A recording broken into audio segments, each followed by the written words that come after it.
Yep, it says starting stream, which is a good sign. I'm going to have to just mute this so that it doesn't play back. I've just chucked a tweet up on Twitter to say come on down for a new stream. And I am trying to stream this in 1080. I'm not sure if it's going to let me do that. Yes, it looks like it will.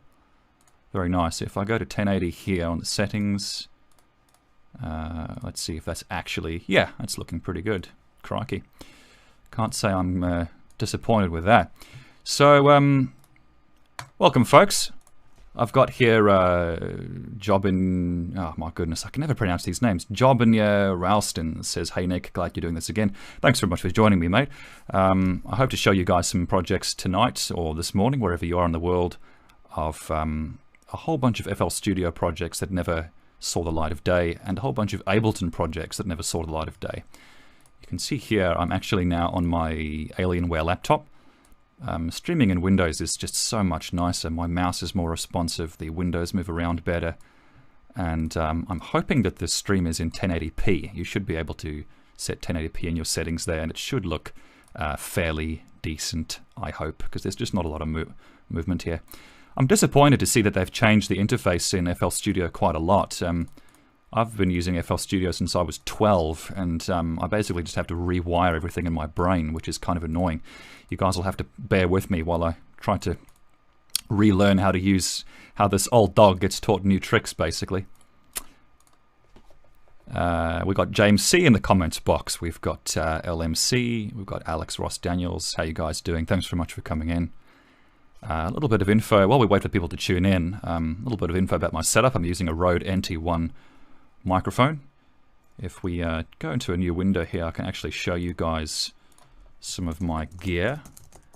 Rode NT1 microphone is the successor to the NT1A, which came out not too long ago. So this is the microphone I used to have, the NT1A, which is a very, very nice mic. Just a bit harsh on the top end, which is what the Rode NT1 fixes. This is the one that I've got now. I'm not using the pop filter because of the way I've had to position my boom stand, so I just have to speak at it from an angle so I don't cause any pops.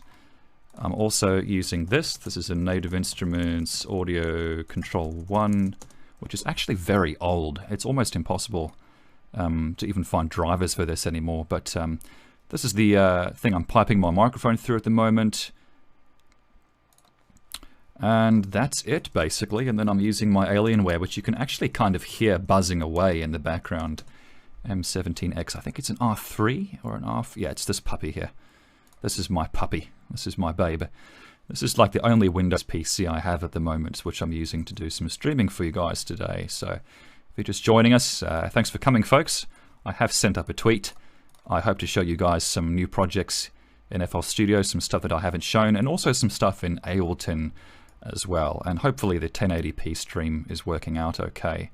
I'm using OBS, which is a free open broadcaster software for basically streaming webcam, streaming your screen, streaming Windows games, etc. It's got a nice little audio mixer in here too. You can see I've had to set my microphone to mono. I've had to find a good volume level to balance my mic with my desktop audio, etc, etc, etc. Whole bunch of uninteresting shit. LMC says, oh yes, the NT1 from Rode. It is actually a very nice mic. Thanks for coming, James Carr. I appreciate you coming down. The new FL Studio is weird. Yes, I have to agree with this. I wish they just kind of left things the way they were. We'll just wait for some more folks to come down. Drew Layton says, your Mary Poppins is to this day one of my favorite YouTube vids. Thank you very much, Drew. Which one are you talking about? Are you talking about Expialidocious, or are you talking about what I like? So I think I've done two on there now. Superfly guy Johnny P has joined us in the comment box. Thanks very much for coming down, mate. I hope to start showing you guys some stuff fairly soon. I'm just kind of trying to keep an eye on my CPU usage here. I'm actually seeing some spikes all the way up to 4,000 kilobits a second. I guess it's just what you get when you stream your 1080p resolution. If I start making some motion and stuff here, this, yeah, that goes all the way up to 4,200. So we might get some lag spikes here, guys. If there are any issues occurring, please jump into the comments and let me know. I'll pause the stream. I'll set my kilobits a second a bit lower. and hopefully fix some things up. The XP one. The XP one. I'm not 100% sure what you're talking about there. XP. The Mary Poppins XP track. Okay. You see, when you say XP, I think of two things. I think of World of Warcraft, and I think of Windows XP, which is a hell of an operating system back in its time. They've just cut off support for that. Okay, in the meantime, I might just start testing some volume levels out here.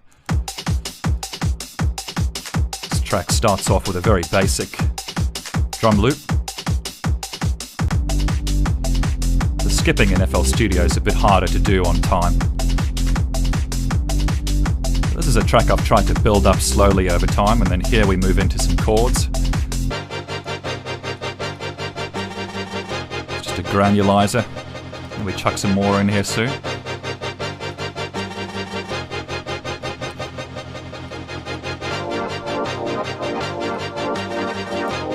there's the full Monty sample coming in there.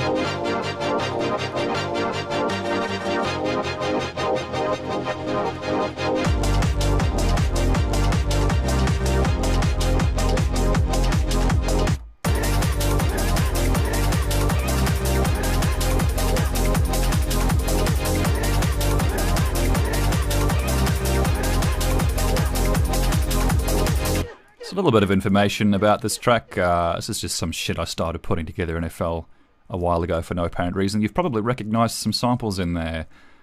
We have some sounds here from Adult Link from Ocarina of Time, which I would probably think about tuning actually, just to make that melody a little bit stronger.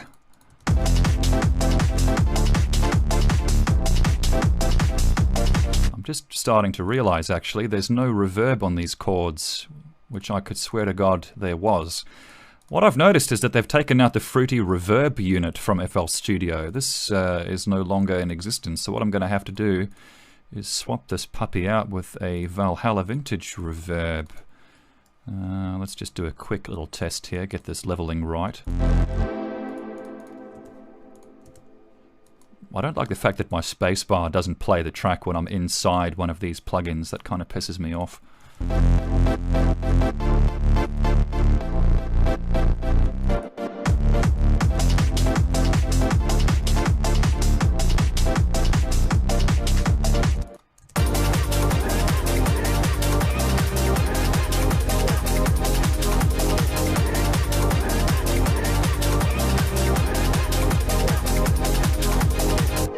So yeah, I mean the samples here is basically just sort of this brass clamp.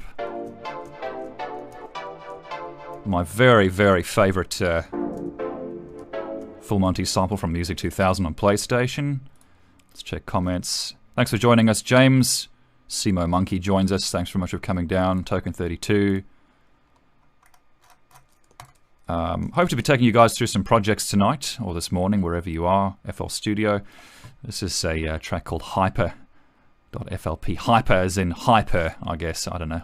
I thought putting an A on the end of it might make it more cool. It might make me one of the cool kids. What I've done here is it looks like I've actually applied some automation to something. Maybe that was the bass. What's going on here? That's something here has automation applied to it.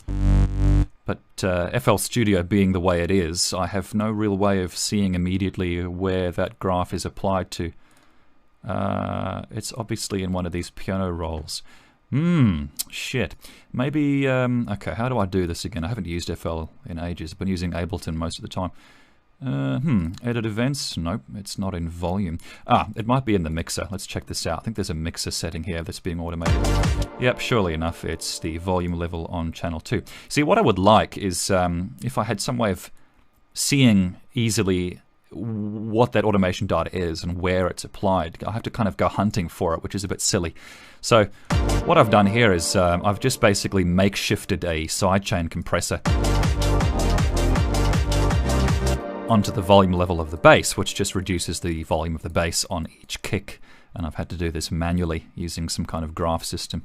which I don't think you have to do in FL Studio. I think you can do sidechain compression in FL, but I just thought, what the hell, I'll do it manually. I'll get more control over it that way. Anyway, okay folks, I'm going to get going very soon. Afternoon for me, says James Carr, 12 PM. This is a message, says Tim last name. Yes, yes it is. Chip Chap Chop has joined us. Thanks for joining us again, man.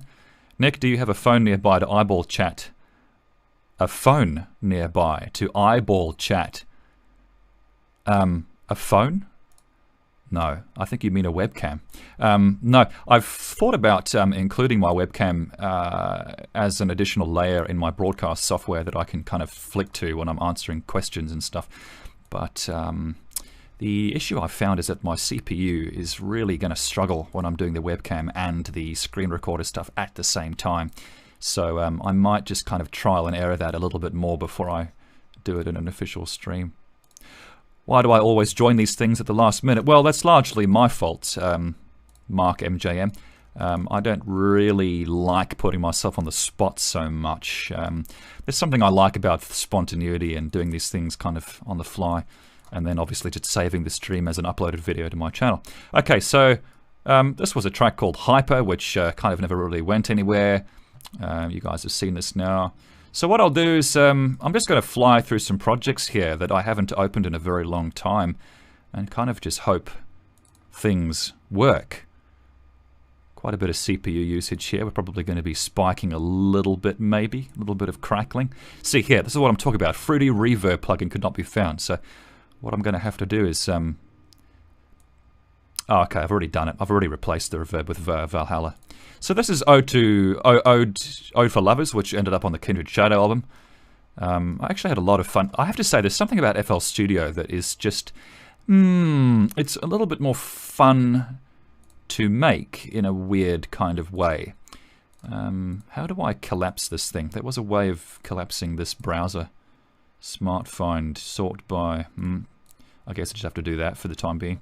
So yeah, Ode for Lovers, you guys may have heard this on the album.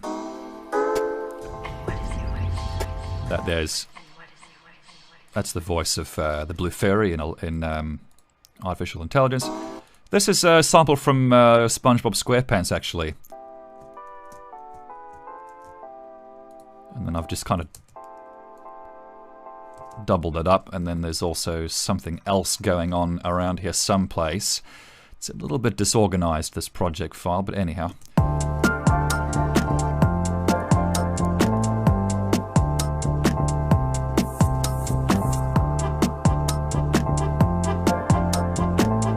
You can see I've got the automation here as well. I haven't figured out sidechain compression in FL Studio just yet, so I've had to draw these graphs to kind of duck the bass and some of the chords behind the kick drums.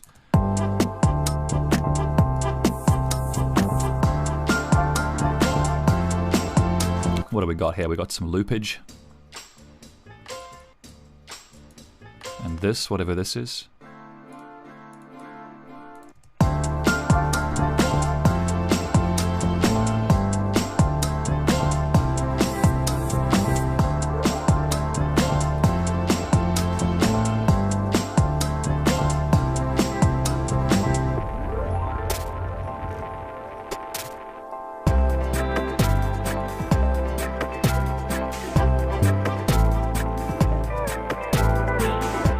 Actually quite a few SpongeBob SquarePants samples happening in here. We've got, what's this?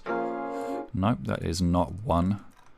Yeah, see, immediately, maybe it's just because I haven't used the software in a long time, but... Yep, that's SpongeBob. I'm finding it just a little bit harder to navigate my project, which is maybe just my fault for not organizing it very well.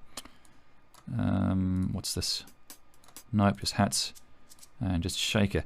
I can't seem to find my other SpongeBob samples there. That's slightly annoying. Oh well.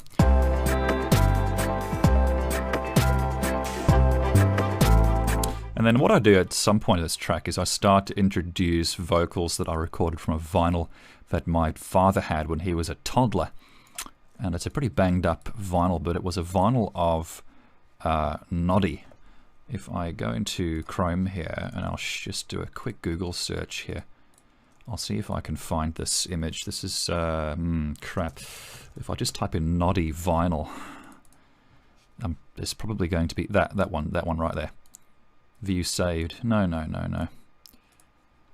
How do I view image? They've added all these extra buttons into Google now. It's annoying. View saved? What? Okay, whatever. Anyway, you can see it in the thumbnail there. That's the vinyl that my father had, and that's where I pulled these vocals from. Obviously with some saturation on the top. That vocoder is actually off the vinyl. That's not a I haven't vocoded that myself. That's just how it was from the vinyl. And the amazing thing about this is the vinyl was released, I think, in the 50s or 60s.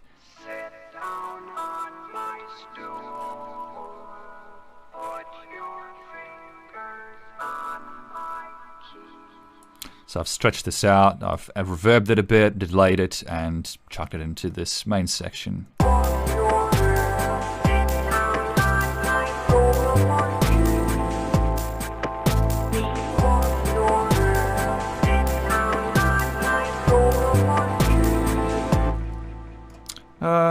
Okay, let's do some comments, I think. Yes. Okay, great. So, yeah, this is Ode for Lovers in FL Studio. We've got some effects and stuff here. There's quite a bit of rain happening outside. You guys can maybe even hear that. Okay, so Ode for Lovers. We've all heard this track. We've all seen it. We've all been there and done that. Now let's open up a very old project, Citizen Kane. Again, I've had to put a Valhalla reverb in here because the reverb unit in FL Studio decided to disappear in the new version. So I'm actually still very happy with this project. Oof, this mixer is kind of overwhelming me at first sight. Let's just turn this up. So the way I did this is just a whole bunch of stuff in the piano roll, really. If I was to make this project today, I'd probably have gone about this by using waveforms in the playlist view on the timeline. The piano roll was quite difficult to use, given the nature of this track. All Citizen Kane samples.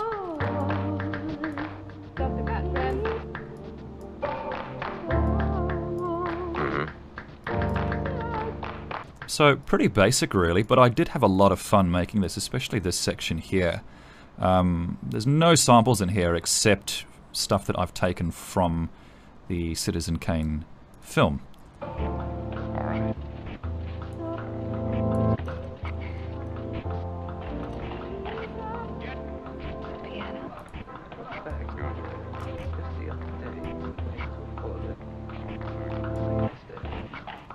So I was really trying to capture that sort of melancholic sound, that melancholic vibe that you get from the film, and I still really enjoy going back through it. Let's take a look at Skyheart real quickly. Skyheart was the first track on Kindred Shadow, which uses the voice of the kid from Skyrim, actually. You're new around here, so I'll go easy on you. So what we've got here, we've got some witchy poo vocals here. She's the character from HR Puffin stuff. And we've also got some... that's a filtered sample from Chitty Chitty Bang Bang, I think. We've also got... where is it? Nope. I can't find anything in here. This is a sample that's... filtered, actually taken from the Sims Hot Date soundtrack, believe it or not.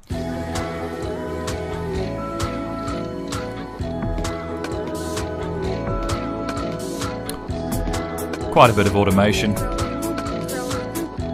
And here come our Skyrim kid samples. Buddy ran away. Things will get better. Orphanage ain't lit. Game mother. Orphanage ain't lit. Buddy ran away. Father was a guy to make a dead. Mill works. Gonna like Mill here. Drink too much. Guess they deserved it. Buddy ran away. Things will get better. Orphanage ain't lit. Game mother. Orphanage ain't lit. Buddy ran away. Father was a guy to make a dead. Mill works. Gonna like Mill here. Drink too much. Guess they deserved it. Okay, and then we've got some stuff in here from Little Mermaid, I believe. which is just on a reverse loop, obviously. Yep. And some vocals from Little Mermaid as well.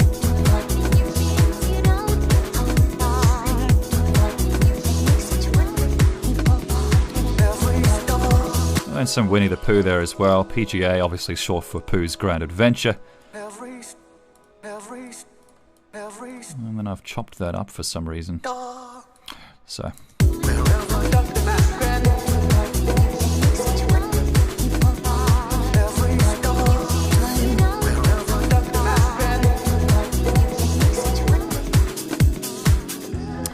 Okay.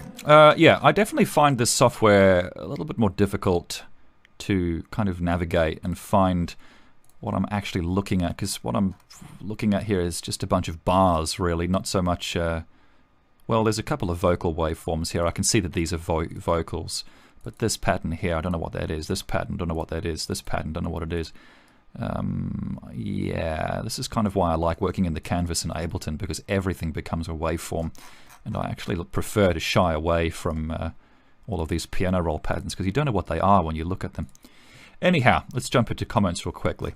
LMC asks, hey Pogo, do you plan on doing a remix of Stargate SG-1? No, I don't, but Stargate was a pretty awesome show. It's something I've been meaning to get on Blu-ray, if it's available.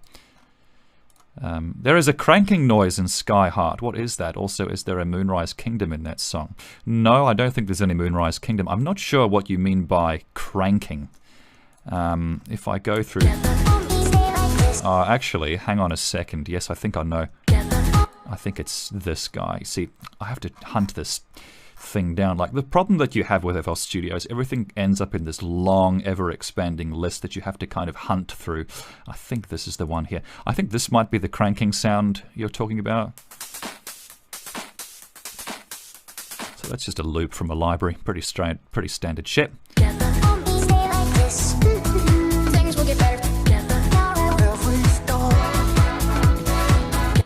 So that's Skyheart. That is... now I'm accidentally moving parts of this interface around. Yeah, FL Studio is not without its clunky bits. Okay, let's keep going through stuff here. Skyrim Instrumental. That's probably not going to work so well, because I think I made this track when I had a Universal Audio interface with a whole bunch of UA plugins. So this probably isn't going to load or sound very good. And it is a huge project. There's just so many samples in this Skyrim Symphony project. But I really want to make a video for this track, actually. Unfortunately, it's taking a long time to load. Maybe because it's just not finding a whole bunch of sounds. And I don't think it's going to sound too good because not all my plugins are loaded, etc. Frank Leon joins the chat. Thanks so much for coming down, Frank. He says, I feel in love with Bite-Sized Candy's awesome thong. Thank you very much, Frank. A Dumbo remix you did from a previous live stream that sounded a bit different from the current one. Any chance in hearing that one at some point? A Dumbo remix. From a previous live stream. You'll have to jog my memory there, Ollie. I'm sorry about that. Skyrim Instrumental is how I found you. I was looking for Skyrim stuff on Spotify, and there you were. Oh, okay. Oh, that's right. Yeah, Skyrim Symphony did go on Spotify, didn't it? Tom the Pony joins us again. Hi, Tom. Thanks for joining us. Horazio 1987. Thanks for joining us, mate. Lonely Zome. Good to see you guys. Thanks for coming down. Would love to see you go through Benny's bookstore. Yeah, crikey. That's an old project. I'm not sure where I'm even going to find that. It probably is here someplace. Okay, so this project is... here's the problem. This project has taken a long time to load, and I can see already I don't have the Lexicon Hall plugin. I have everything else, though, except for that Lexicon Reverb. So this actually might kind of maybe sort of play okay. This next song goes out to the Dragonborn.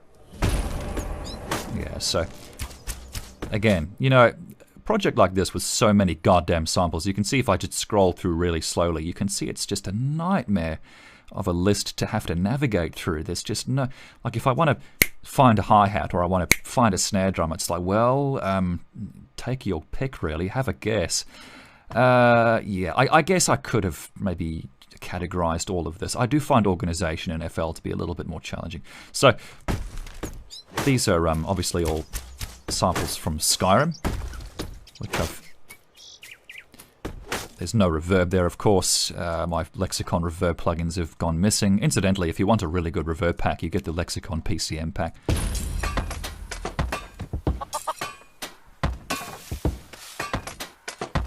Plates, helmets, I can forge it. I think this is actually an older version because there's definitely missing vocal samples from here.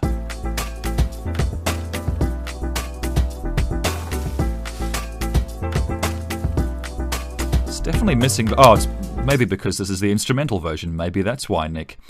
Yes. Okay, I've obviously gone and muted. Here we go. No reverb on the vocals just at the moment. So what I would really like to do with this is take the vocals to the next step of evolution. So if we go here into audio, sound library bits, we go down to Skyrim bits. I'm actually not sure if you guys are going to hear these playing because of the way I've got my stream capture thing set up. But basically what I've done here is I've gone back to the game actually quite recently and I've recorded a whole bunch of new vocal samples of this kid. So, this is going to want to open in some kind of stupid god-awful Microsoft Windows media player. I would prefer this to open in VLC. And here I thought you could... So I've basically... For some reason, gold solves most problems. I get lost sometimes. I'll just have to think of something else. I've tried to find lines that sound like he could be singing them, which wouldn't be too hard to tune. I wish I was a soldier. I wish something exciting would happen. Lots of places nobody's been in a long while. Someday, someday, someday, sometimes. Sweet mother, send your child unto me. So I think I could take these vocals and actually slew together some kind of lyric section for this track, because at the moment what I'm not liking about Skyrim Symphony is the sparseness of everything. You know, it needs a little bit more work. I think it needs a bit more drive. This section here especially, there's just not much going on in the ways of vocals at all. And there's even a few vocals in there that aren't there for some reason. And then we move forward into the bridge. Yeah, there's a lot of... quite a lot of missing vocals here. I'm not sure what's going on.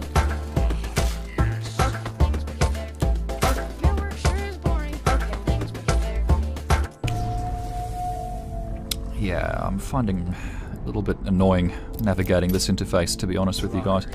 Damn it.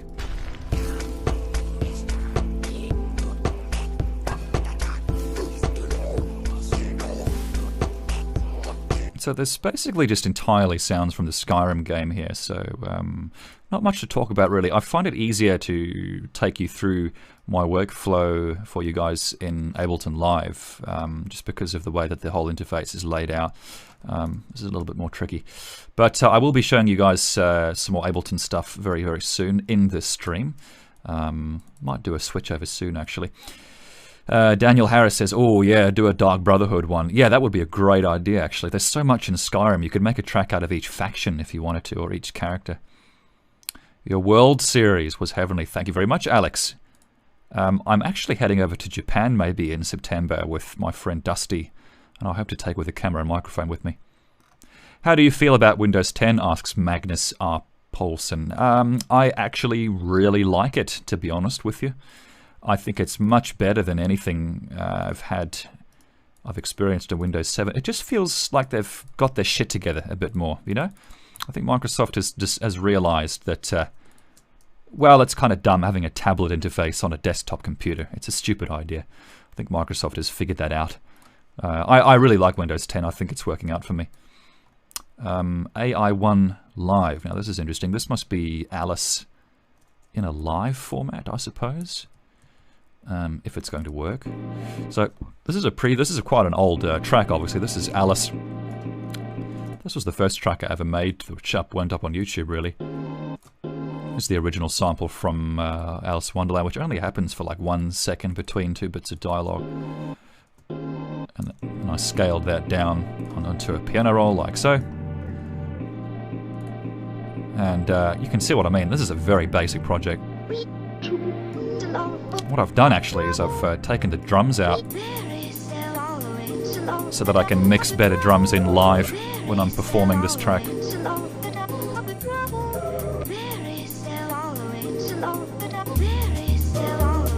There's that super duper bass. I'm trying to find a way of zooming in vertically. How do I zoom vertically on this sucker? Is it even possible? I don't think so. Control, Shift, Alt. Nope, that's having no joy.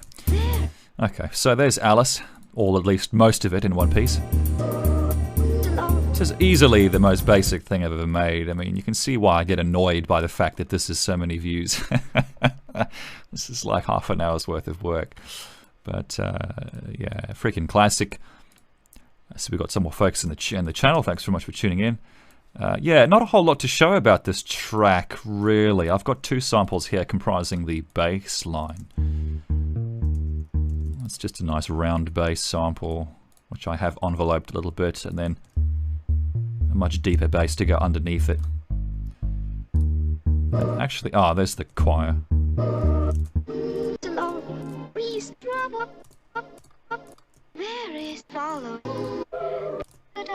So, yeah, the idea is just to piece all these sounds together in a way that makes sense. Here we have her Perfume, which is, I'm amazed to see I even have as a project file. I made this a very long time ago.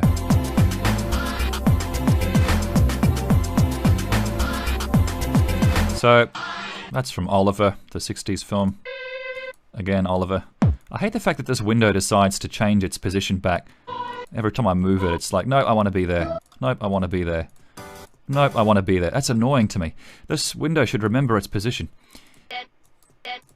It's like, it's adamant in covering up what I'm doing. You know what I mean? Oh, God. Okay. What do we got here? More bass. I've added some overtones here. You can hear that this bass on its own is much too deep to translate on smaller speakers, so I've added that that bass which has got more overtones in it, so together it just translates better.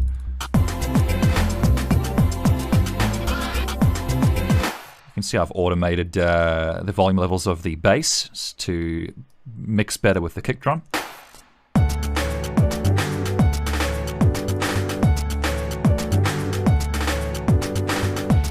I have actually gone back and reworked this track a bit for the Kindred Shadow album. It sounds quite different from the original.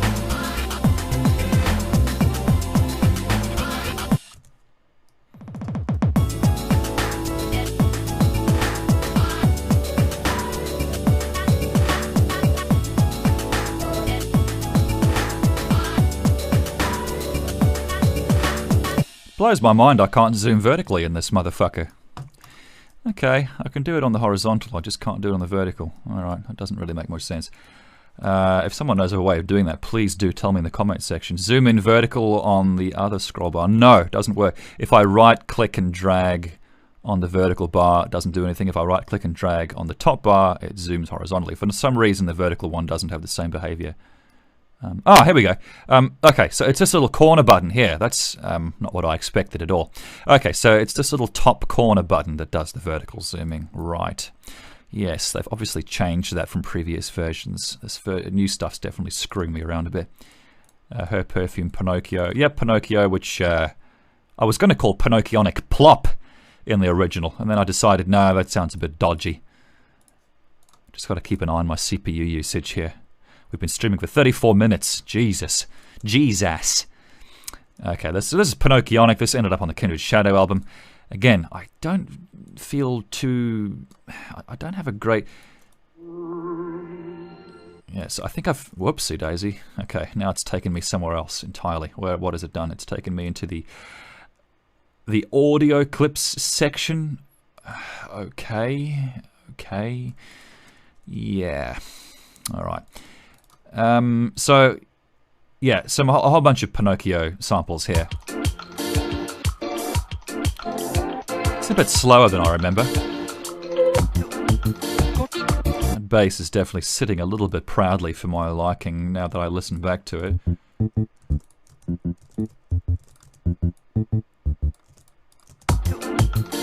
There, it's a bit better.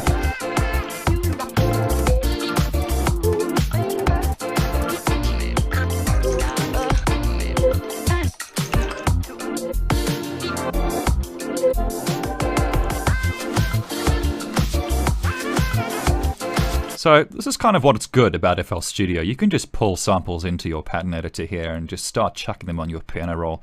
And you know, what I like about this workflow actually is that I am using these bars. These bars don't really, they kind of force you to place your sounds by ear. Whereas in Ableton, you're kind of doing it on the timeline using waveforms, and so it becomes a kind of video editing visual process. Whereas in FL Studio, you're doing this with bars and piano rolls, and you're kind of forced to use your ears a bit more. Maybe that's why I prefer the workflow of FL Studio. It just feels a little bit more musical. So bass, samples, what's this? What is this? Snare, hat. Where are the actual Pinocchio samples, though? Up here. I wish this goddamn window would just frickin' stay where I drag it to. If I do detached, no, it's like each one of these samples has its own sample window. That's why the position keeps changing. You see, I would make it a global window, and then I would have it stay where I drag it to, because at the moment it's just, why would I want to have each sample dragged somewhere else? It's just, yeah, okay. The clunkiness of FL. I do hope that they streamline all of this in future versions. Whoopsie daisy. So, unsolo stuff.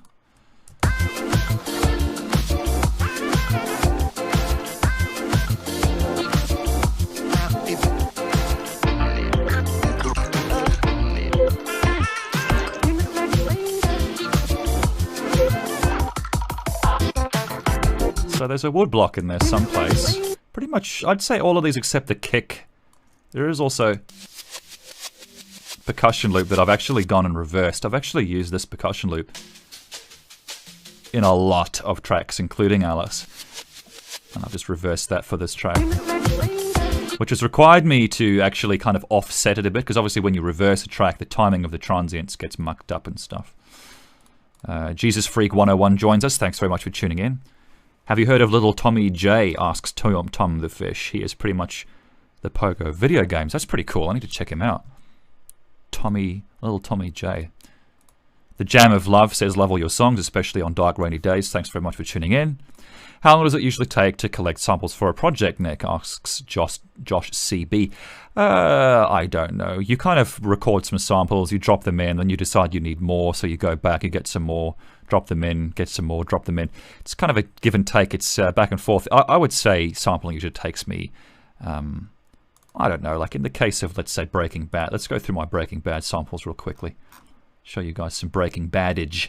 Let's see, where the hell actually are them Breaking Bad bits. The great thing about Breaking Bad on the surround sound mix is that they've left the center channel for the sound effects only. There's literally none of the ambience, none of the soundtrack. So when you go through all of these samples, it's like I've done no noise reduction on any of these, or any sound, or any painting out of any kind.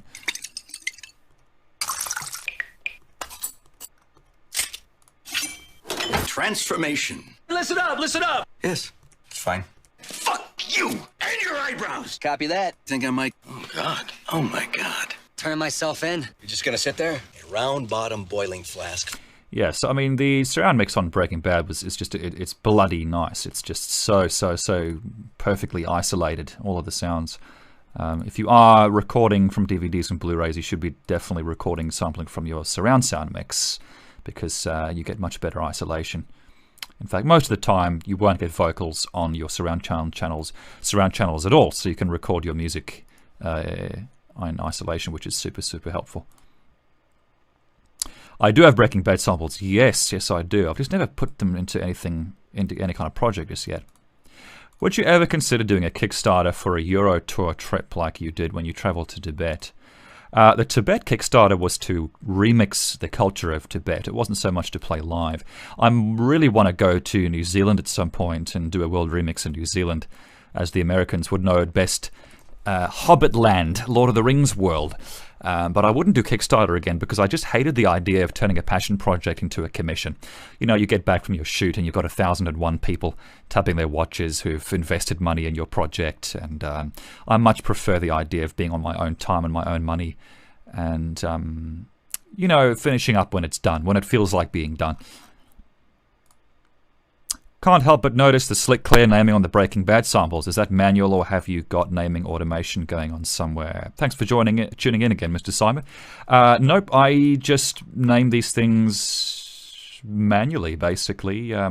SFX, I've got here Season 1, D1, Episode 1. So basically, this is a sound effect from Season 1 to Disc 1, Episode 1 at around 45 minutes, 48 seconds. So I know that when I go back and edit the videos for this track,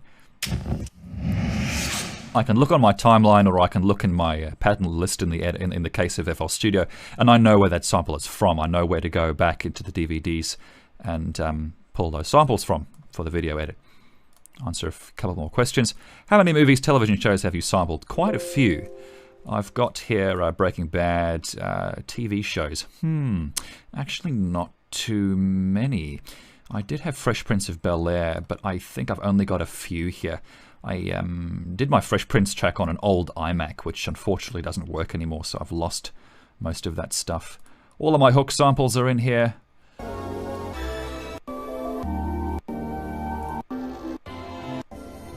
Which I used to create Bangarang, obviously. I don't advertise a song, but what utter nonsense. 1, 2, spit spot. Tripod 602. And somewhere around here, there's the XBL Docious samples. Casey Nana.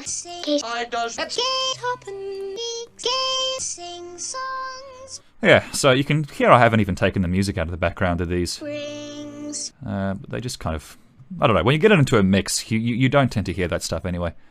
Okay, let's take out the Forget project. I don't feel like you guys are getting as much of an insight when I'm going through FL Studio. Everything is kind of just represented as these bars and ticks, you know what I mean? It's not as easy for me to jump in and kind of explain things. So, this sample here, Sesame Street from 2012, which I've used in a few tracks now, including Grover Groove. This is how Grover Groove started, and then I decided to turn it into this project. There's no reverb on these vocals, actually. I'm realizing Fruity Reverb has been disabled or deleted from this new version of FL Studio. So what I might do, just for the sake of demonstration, is I might just replace this dead reverb with an instance of Valhalla real quick. Valhalla Vintage Reverb, excellent reverb plugin, 15% usually does it.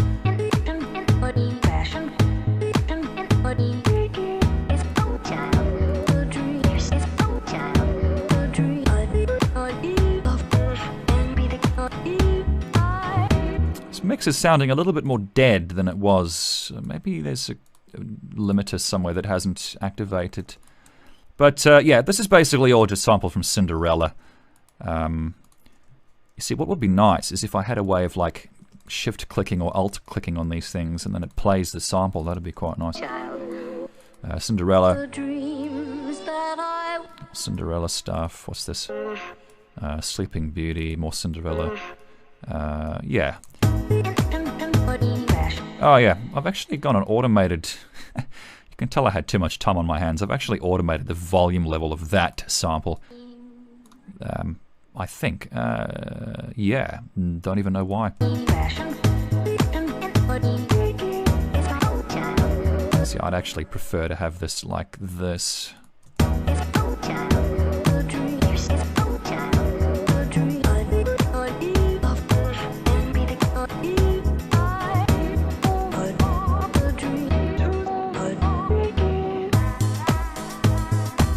Now this La Da Da sample you're hearing is just Jiminy Cricket,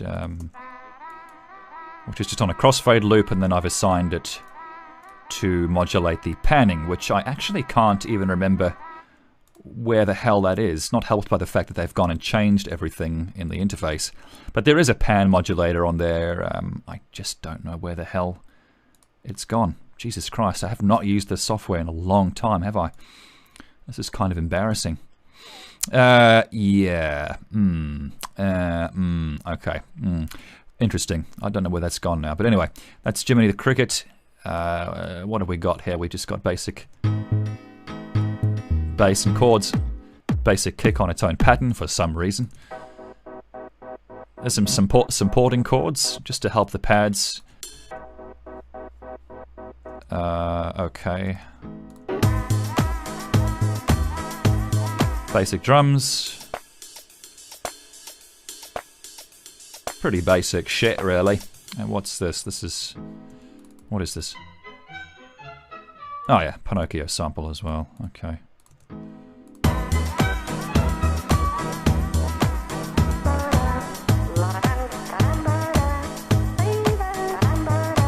And I've decided to do the vocals in a pattern instead of using them on a waveform, which is probably not how I would do it today, because you have a little bit less control over the timing of these sounds. I mentioned earlier, actually, that I kind of like the way FL Studio forces you to make music with your ears instead of dragging these waveforms out. But I don't know. I suppose it's got its positives and its negatives, I guess.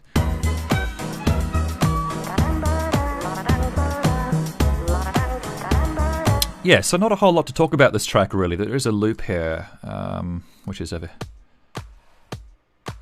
I've basically just used that for the clap, and I should have assigned I should have definitely assigned a filter to this.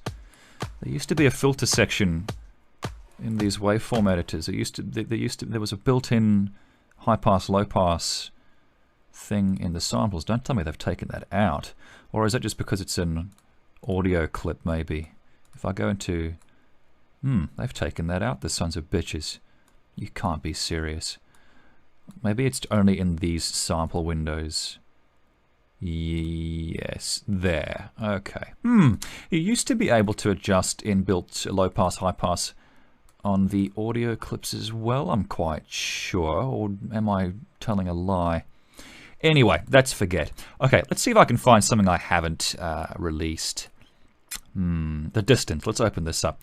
This is something I actually created exclusively for my live shows, which I played in Paris, in Francais, where Mr. Simon was awesome enough to show up. It was awesome finally meeting Mr. Simon. We we both were sweating from our pits. We were sweating from every orifice. It was a good night. Braden Lloyd says, been a big fan of yours for years and live in Adelaide. Ever thought about touring Australia? I'd love to tour Australia, yeah. I'd love to play Brisbane, Sydney, maybe Perth. I don't know. Perth's a bit of a dead end, really, when it comes to electronic music. Some data files could not be found. So this is a project that is actually built using Sylenth for the most part.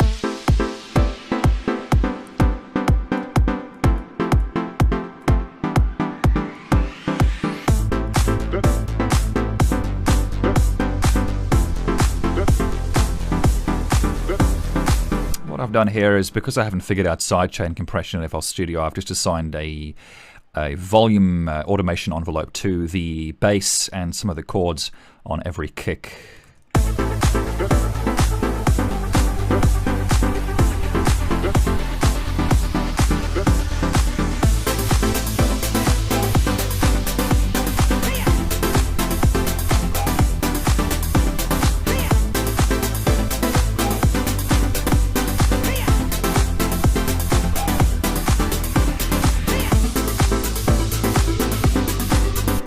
I played this live. I mixed in a bunch of the Alice vocals and a bunch of the Mary Poppins vocals as well. And somewhere around here I think I changed things up a bit.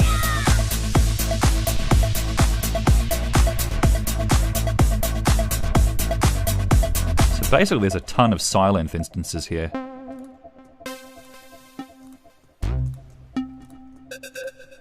Sylenth is an excellent synthesizer, by the way. I demonstrated a little bit of Serum in my last stream in Ableton Live. This is an excellent synthesizer. Sylenth is brilliant. It's well up there on the top 5, I would say.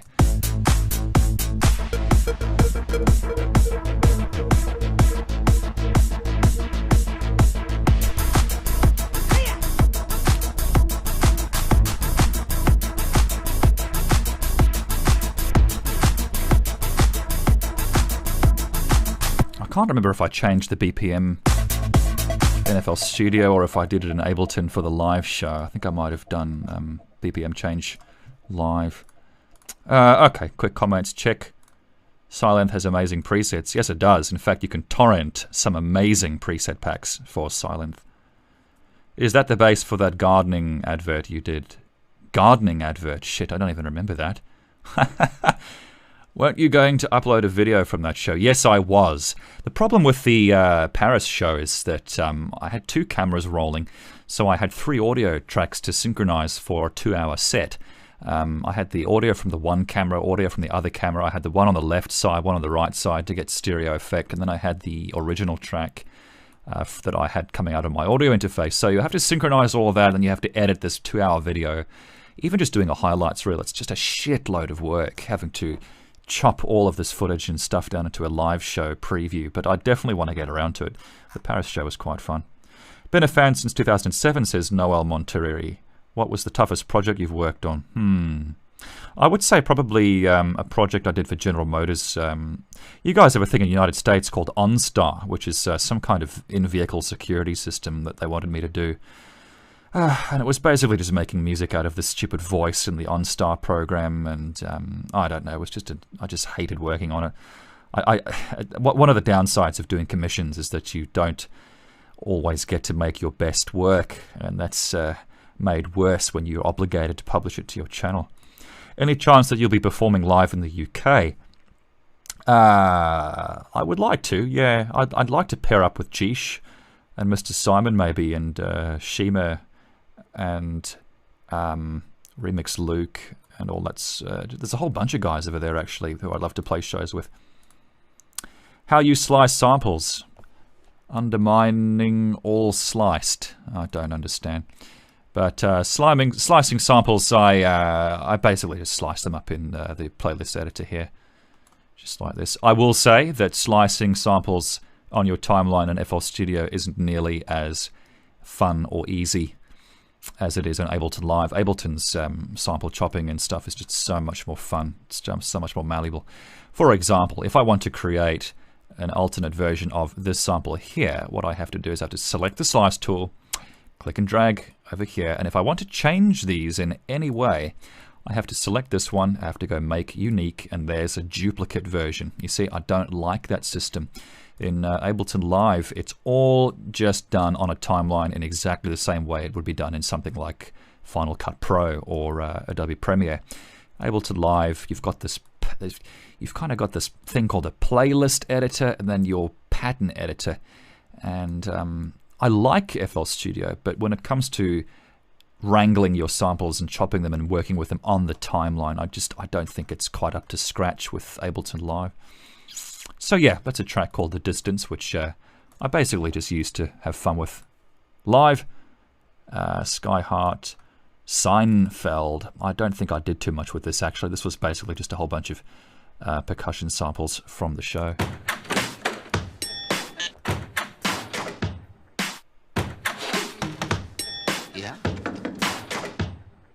Yeah, I'd like to turn that into something, but just need to find the time. Need to find myself saying I can be bothered. Truly is a track that I finished up for the Kindred Shadow album. There goes that fruity reverb and fruity compressor. To be honest, I don't know why I was even using those pieces of shit, but it is annoying that they don't get loaded. So this is Truly, which made it onto Kindred Shadow. A lot of automation and pads going on here. There's that missing reverb. All these wonderful things. They're very precious. Can we stay and watch, Daddy? Yes. Oh, come on, my dears. We better go. Don't overdo it, will you, my boy? Right, Grandpa. You might exhaust yourself.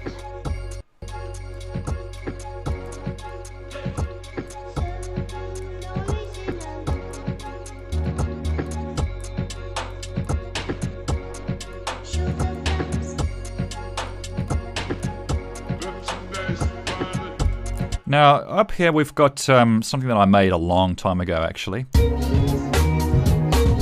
This is actually a sliced drum loop that I took out of Steinberg's Hypersonic. You can see here I've used Fruity Slicer, which is bloody old. And all I've done there is just put them out, and there's a pattern here somewhere where I go and change that loop up somewhere around here. Maybe. Yeah.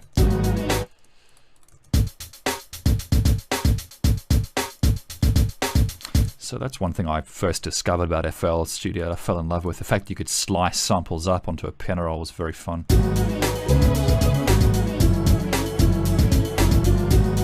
Now there's actually two versions of this music playing at the same time. You've got that one which is kind of, that's like the surround version, and then the center version. Because I wanted to mix them separately, and then you've got the bass line as well, which is bloody low down. If I was to redo this track, I'd probably pull this up the range a little bit, put some overtones in there. Oops, what am I doing?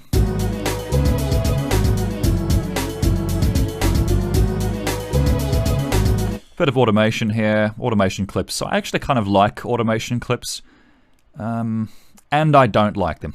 I would prefer, yeah, I don't know, just having to do things in dedicated clips that then take up space in your pattern editor. I'm not sure I'm a big fan of that system. Again, there's a reverb missing from this someplace. Track 4. Yeah, this was the issue here. Let's see what Valhalla wants to do with it. Usually when you chuck a bass on by default, there's way too much low end. Where's the play button gone? So take out bass multi, pull up the low cut, induce the high shell from the low cut, bass frequency. That sounds a bit better.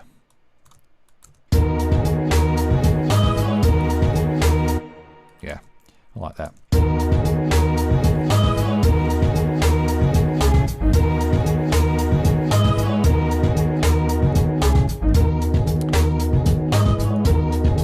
So you can see again two different versions of that sample recorded from the center channel and the surround channel, just to give me a bit more control over the mix. So I'm actually really happy with how this track came out. It's just a bit slow to start off with is all. What else have we got here? I believe if you go to File Settings, just copy, paste folders. I think some folks are having a chat about FL Studio's functions. It's definitely a weird beast, FL Studio. I think that it needs to get married with Ableton, and we can just say, we can just call it a day. Any chance you'd open up Time Machine? Yes, I certainly can. Let's open up Live for a second. I've got most of my project files on this computer. Let's bust Ableton Live 9 open. Great Scott Remix Alternate. This track started out as I was trying to remaster Sky's remix of Back to the Future, which he called Great Scott. I wanted to remaster it for him. I got about a quarter of the way through and decided I had no idea what I was getting myself into, because it's such a huge project. But anyway, this is how Time Machine came out. Excuse me, let me get this thing pumping through the correct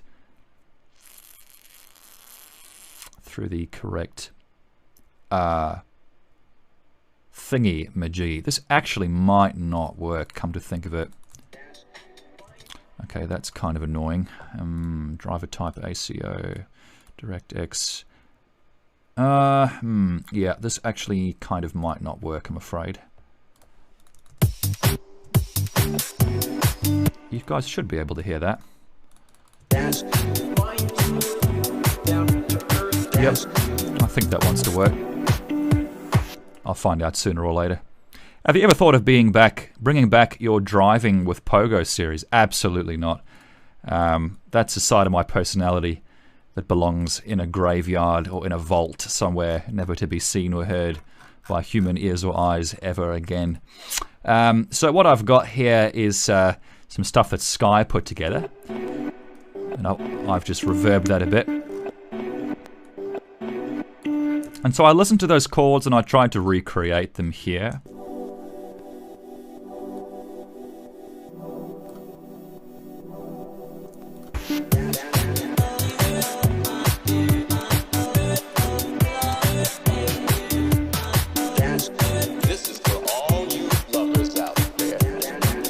had to stretch that vocal sample out quite a bit to make it work. You can see here, I haven't stretched it so much as I've chopped it. This is for all you lovers out there. And it doesn't sound perfect, but it's almost there.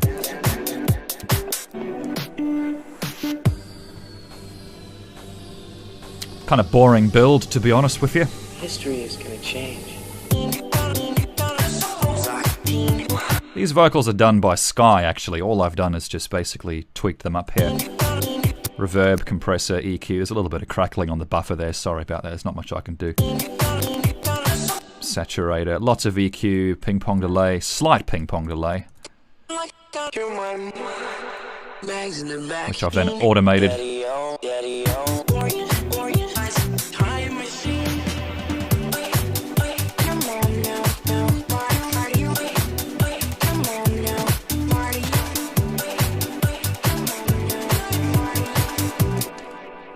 I'm using here Voxengo Elephant to just kind of drive the final master level. One thing I don't like about Ableton is if I've got this open and I want to go to a different track, it goes boom, it pisses off. It would be nice if I could detach this window somehow. Maybe I can. Is there a way that I can detach? I could swear to God there was a way to do this. But yeah, it would be nice if I could leave this open while I go through the rest of my project file.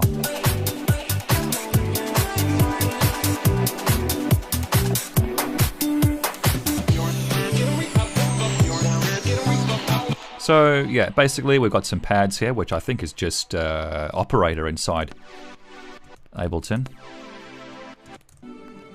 Strings from Sky's mix. More strings. Some of Sky's percussion.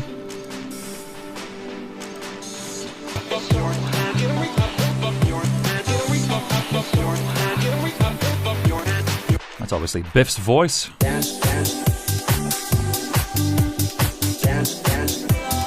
And then these stretched vocals were actually by Sky. I'm not even sure how he did that. He might have used Hyperstretch.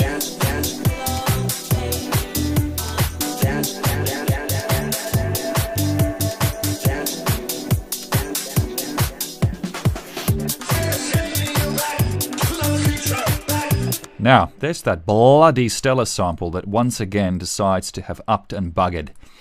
That is most irritating.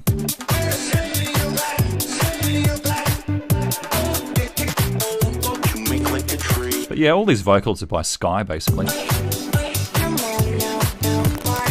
Oh, there goes that pop and crackle. Snap, crackle and pop. It's the breakfast cereal audio version. I would like to show you, actually, if this... I'm not sure if this is going to work. This might not work. This might not work. Massive is missing. That's no good. This is... Oh, okay, this is the Great Scott track. Just without a bass. I have to go and install Massive. Great Scott Alt Mix. You see, I could swear I had a remake of Sky's Great Scott going on here someplace. That is kind of annoying. Maybe it's this one. Yeah, Massive has decided to yeah, okay. I wanted to show you guys the remaster of Sky's Great Scott mix that I had cracking away, but it's decided not to work. Let me show you Cigars, Curves and Pizza. This is actually a remake of this track that I'm working on.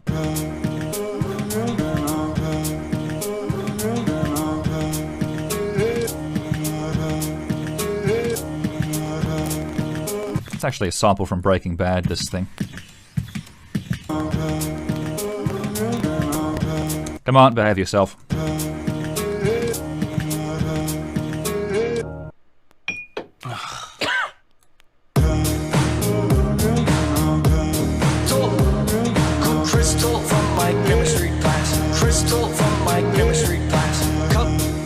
Yeah.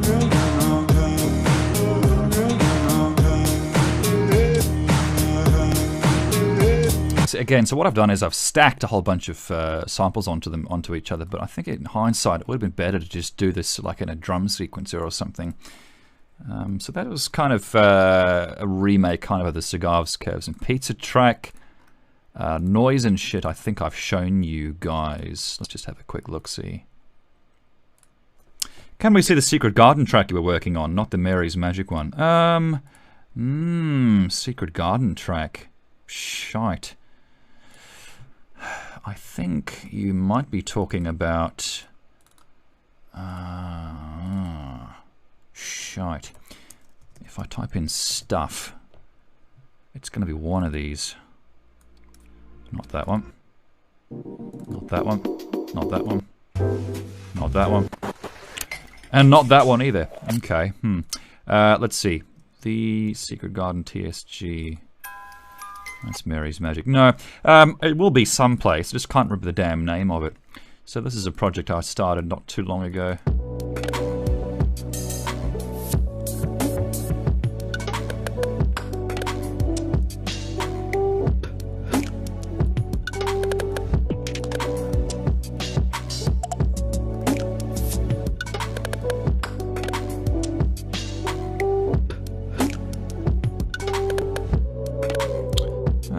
Version I've actually gone and filtered this.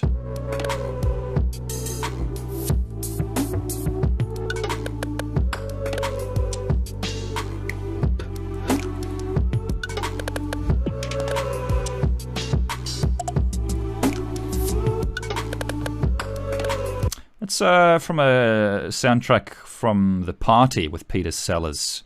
Soundtrack's composed by Henry Mancini. Beautiful work. He did the music for Breakfast at Tiffany's as well with Audrey Hepburn.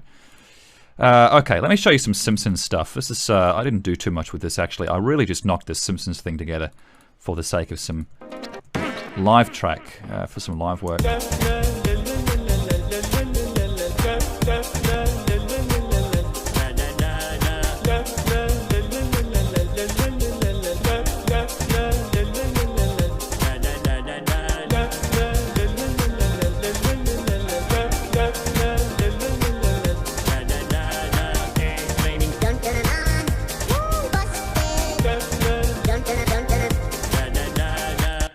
Yeah, so I don't know why the hell I made this, to be honest with you guys. It's just absolute garbage.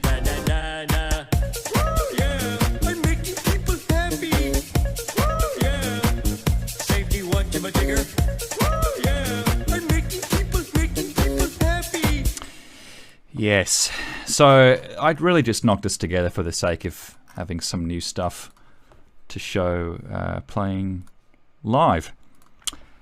Your first album got me through high school, Pogo. I listen to it constantly. Thank you very much for that, Andrew G. Sounds a bit like Liquid D&B. Ah, yes, that would have been that other track. Fun Simpsons memes. Could you open Garden? You know, as much as I wish I could open Garden, Spencer, the freaking project file is just totally gone, and so are all the sound files. Yeah, I don't know why. I would have lost that in a hard drive crash some time ago, I think. But yeah, I really wish that I could go back to that track because the mastering is kind of a disaster, and I really wish I could remake this. Garden audio pack. I don't think so. If I open this thing, could not find any FLP project file in this zipped archive. Oh, okay, so maybe that's not a FL project zip. Maybe that's actually a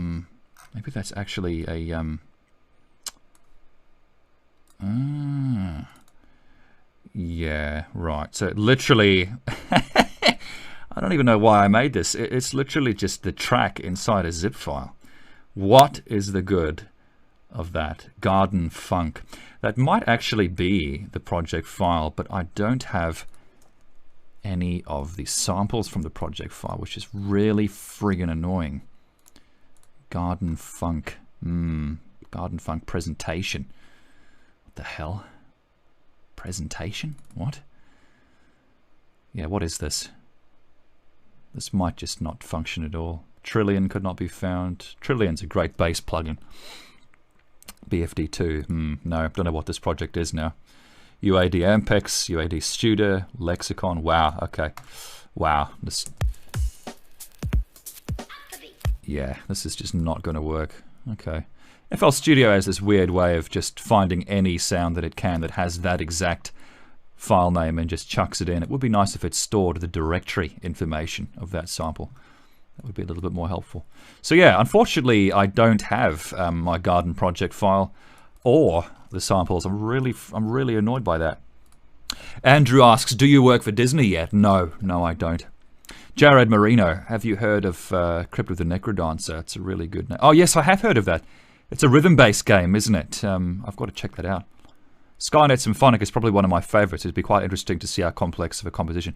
Yes, I was actually showing you guys the Skyrim project at the start of the stream. Let me take you back through. It is quite complicated, and unfortunately, it takes like 3 minutes to load.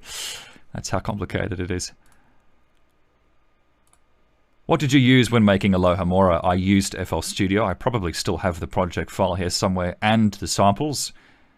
Cigars, Curves and Pizza remake was sounding good. Thanks very much, BBA Scav. What is your favorite movie? Have you remixed it? My favorite movie? I don't have a favorite movie. I liked Whiplash a lot. Whiplash was pretty good. That came out a couple of years ago, I think. Favorite hardware synthesizers? I don't know. The Moog Fatty was quite nice. The Korg, what is it? Those Korg stations are pretty good. Have you played Oblivion? No, I haven't. I've played Skyrim, though. Many hundreds of hours of Skyrim.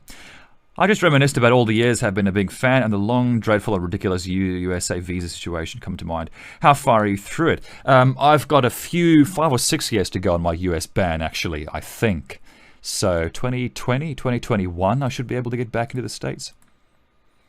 How do you find your samples on Spotify? Do you just listen to random things and be like, this is great, I'm sampling it? Yeah, pretty much, man. Pretty much. Spotify's on my iMac at the moment. I then just use Soundflower or the loopback function on my RME interface, and I just basically just record samples that I find on Spotify. There's a whole bunch of undiscovered retro stuff on there, which is just super fun to sample through. Have you ever shown Whisperlude? I should. It looks like Skyrim Symphonic has decided to load, finally. So this is kind of a big project. You can see it goes down a fair way. I seem to remember there being a lot more tracks than that. That's annoying. All the time I grab for this little bar here, I just end up doing stuff on this thing instead. It's a little bit clumsy. So let me just unmute some stuff here.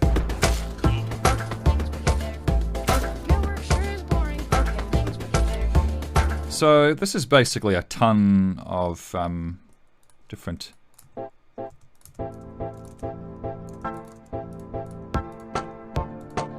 just unmute all this stuff slowly so you can hear what's going on.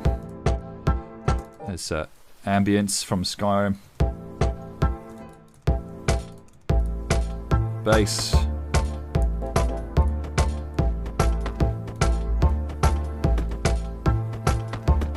But hunting and finding all these samples in this god-awful list is not the most fun I've ever had. Okay, and then we go through to here, whatever this is. Oh, that's what that is. Excuse me, let's move forward a bit. So most of the stuff I've done inside patterns. A lot of missing vocals for some reason. This must be an old version.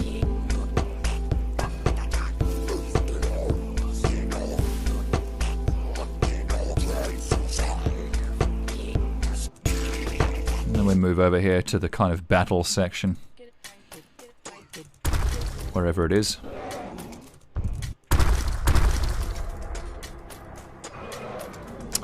There's definitely some level issues here. Come on.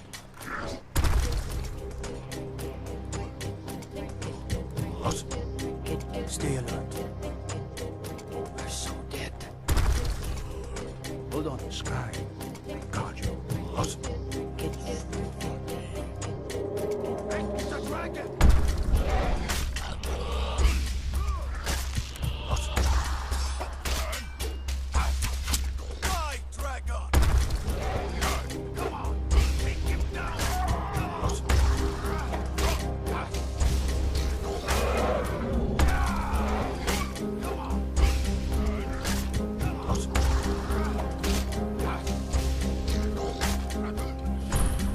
This section I really want to flesh out. There's a lot of sections in this track that just need a lot of fleshing out. A lot of fleshing out. You know, it's all just a bit ambient. I want lots going on here. I want this to be a lot more climactic.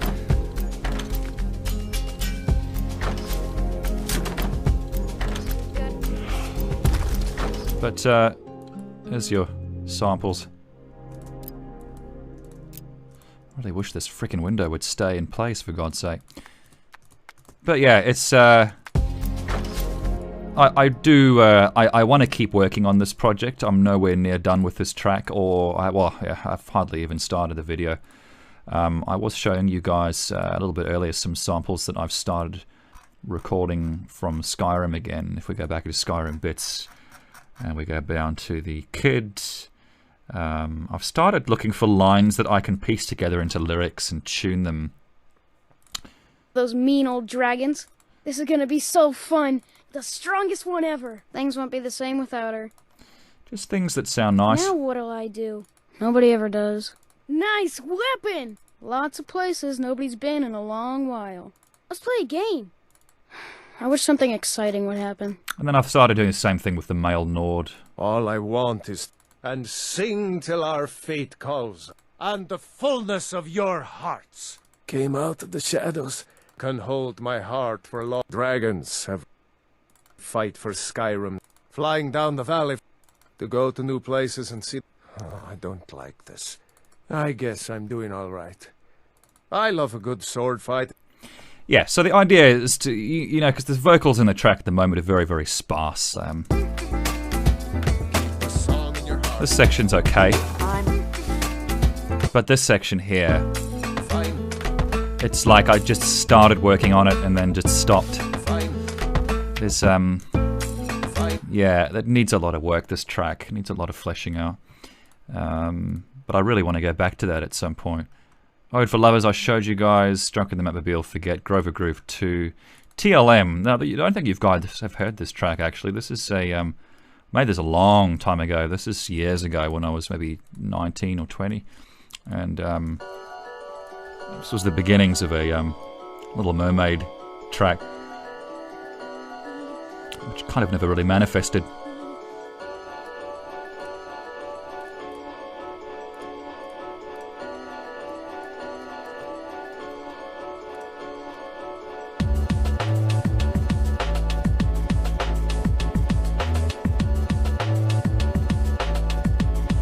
Definitely need to get some intro vocals and some, I don't know, some effects and stuff.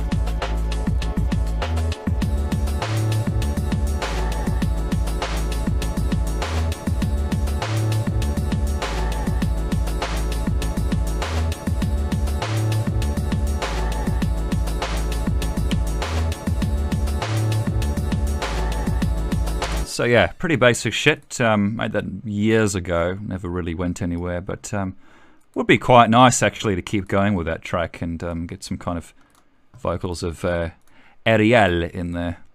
Depending on the presidential election of this year, Pogo might not want to come to the States when his ban gets lifted. That's right, I don't think Trump would welcome me in the States after what happened with my monies. What language do you find the most phonically aesthetic? I don't know. That's a good question. Shit, I don't know. English, I suppose. Japanese is a bit more difficult to work with. Bhutanese. Well, Bhutanese was quite nice working with, actually. How about some Scrumdiddlyumptious or the original I Want? Ooh. That's going back a way. Shite. Shite. I don't even know where that would be. Mary Poppins. Chitty, chitty, bang, bang. This is like my most recent FL Studio folder, and then there's like an archive folder someplace. Yeah, for some reason I'm not seeing the I Want project here either. This is quite annoying. I've got so many here. I just don't seem to have the things people actually want to listen to. Okay. Well. Yep, that sucks. What else have I got here? Let's see. TJB1. What's TJB1? What is that? Okay. Trying to pull together the Jungle Book samples by the sounds of it. Ah, never went anywhere. Beat 3. What's beat 3? A lot of this shit I can't even remember.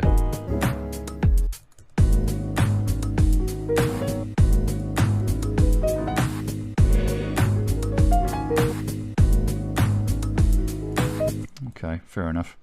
Yeah, most of this stuff doesn't go anywhere, I'm sorry to say. Spaced in. Now what the f... Oh, okay, this is more deep house.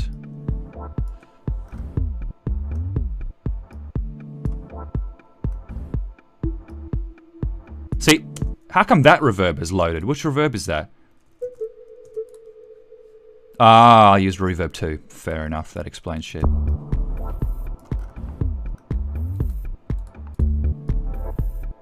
One of those tracks you need to listen to on headphones, otherwise you just won't hear any of it. But this is how I kind of made I'm Becoming One of Them. I made I'm Becoming One of Them in FL Studio. And that was quite fun working on. Almost always like when you do ambient deep stuff. Yeah, ambient deep stuff's quite fun to work on. You just got to be in the mood for it, I suppose. Ingenuity. Ingenuity 2. This would have been the remake. This would have been the remaster. Reverb's missing, compressor's missing, but everything else seems to be intact. Yes. I played this at a time in my show in Paris when everyone was already dying, so yeah, the energy I just don't think was there. Yeah, there's a reverb there that's missing. Damn, I wish they didn't take that out. I have to keep doing this. I have to keep pulling a reverb in so that I can play a more true-to-life version of the track for the stream.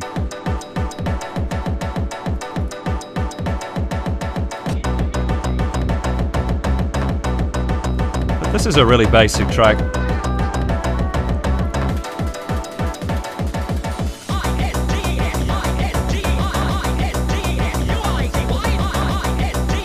Basically just added these chords onto the side channels, just to kind of help with that. And I did make a new section for this track. Somewhere around here. Where has it gone? Nope. Nope. Ah, here it is.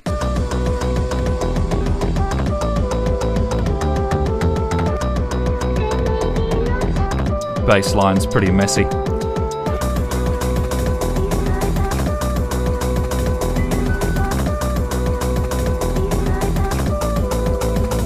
This bass.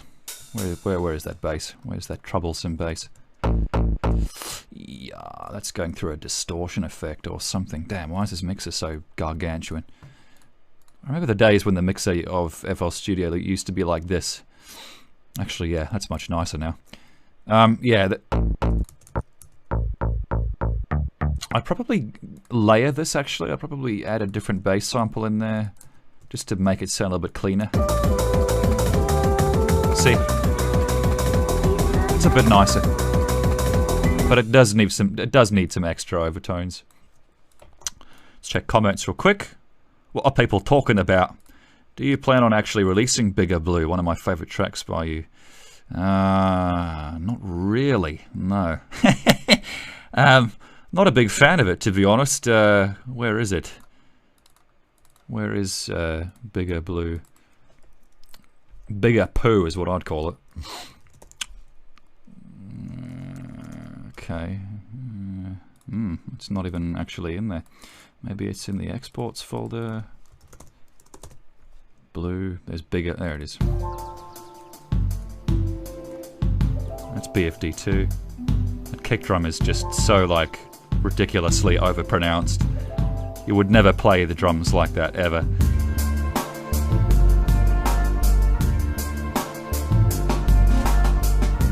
Those chords are actually from The Simpsons, believe it or not. Simpsons Season 2. The bass, I think, is Trillion. The Trillion plugin from Spectrasonics, and the drums I did myself in BFD2.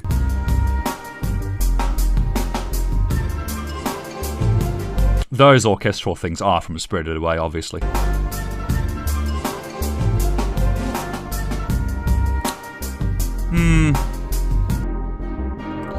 Okay. I mean, I think this would work better as a drum and bass mix, don't you guys? It's a bit sleepy boys. I want to go to bed listening to this tat. Press better and soft. Look like. Draw that. Now keep better and soft. Press better and soft. Look like. Draw that. Yeah, you know what? I need to find that project file. And I need to keep working on it. Ableton Projects. Christ knows where it is, though. Yeah, that's going to be on my old Mac drive somewhere from years ago. All of this stuff doesn't go back much further than 2014. Yeah, I do need to kind of do a drum and bass mix of that track, I think. It's a bit on the slow side. The Pogo mix, yes. Yeah. Anyway, let's keep going through. Let's flick over to Ableton for a second and see what stuff I've got here that I haven't released, as we'll find out is usually for good reason. Nuts, my boys nuts are gonna come. Nuts. Oh, love that crackling effect, love it.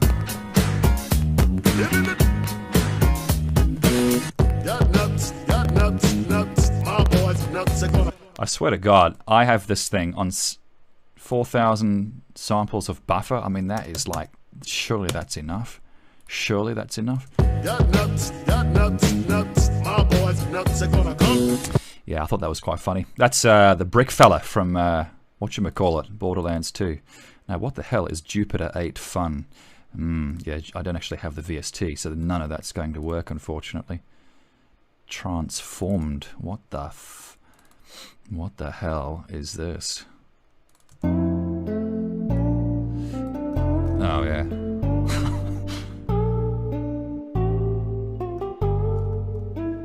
I think that's me trying to remake this track.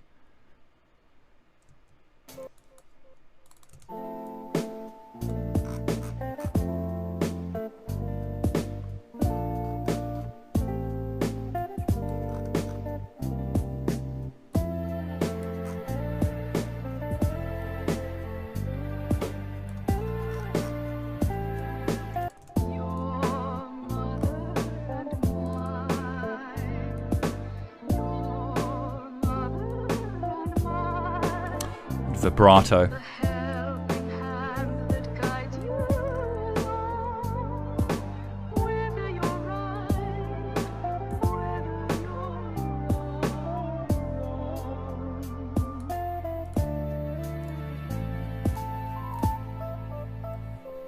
This loop is actually from the soundtrack of Knight Rider, believe it or not. You'd never think so. But the soundtrack for Knight Rider, I think, is on YouTube somewhere, and that's where I found that sample. And it's just a really beautiful piece of work. Okay, let's check some more comments. That sounds like Falling Far. Yes, I did use that in the bridge of Falling Far, that's right. What would you say is your favorite piece that you've made so far in your work? Asks Z Cobra. Thanks for joining the chat, Z. Favorite piece of work I've made so far? Christ, I don't know. I suppose maybe the No Worries track, which I hope to show you guys. Was your Dexter's Lab remix for Mr. Simon's Disruptor? Oh my goodness, yeah, what happened to this? What happened to Dexter's Lab? Yeah, you see, again, I'm left on a live stream where all my project files are on a separate hard drive. I need to, I do still have that, but I made that on my old iMac, and then I chucked all the project files on a separate friggin' drive, so I can't show that to you guys. Hopefully in my next stream I can show you that. Every time I've gone back to the Dexter's Lab track that I made for Mr. Simon, I'm actually quite regretful that I didn't move forward with it, because it worked really, really well as a track, so I would like to find it and keep working on it. Here's some more options, says Braden Floyd. Stalk, Kermit Clouds, Mellow Brick Road, Living Island, Go Out and Love Someone. Wow, yeah, Go Out and Love Someone's definitely not going to work. There's just so many samples that I don't have anymore. Kit and Hasselhoff for the win, that's right. Do you have Your lying around? Yeah, I probably do. Let me think about that, I don't know. Oh, okay, here we go. Here's No Worries. See, I never would have found this because it's called Ideas 0013. There you go. So this is quite a simple track.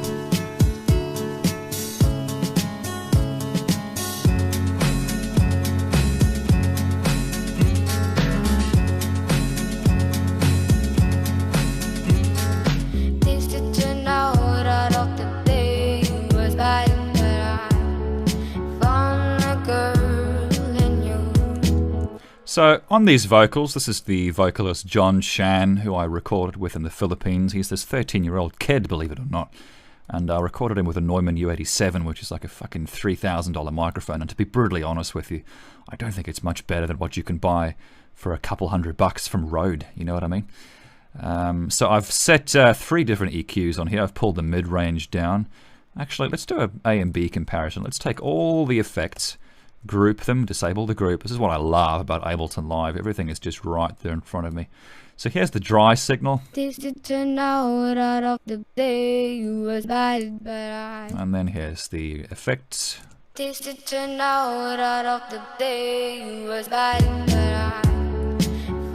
then obviously I've filtered the guitars behind the voice. And I've also filtered, I've applied quite a few effects to this guitar stuff as well.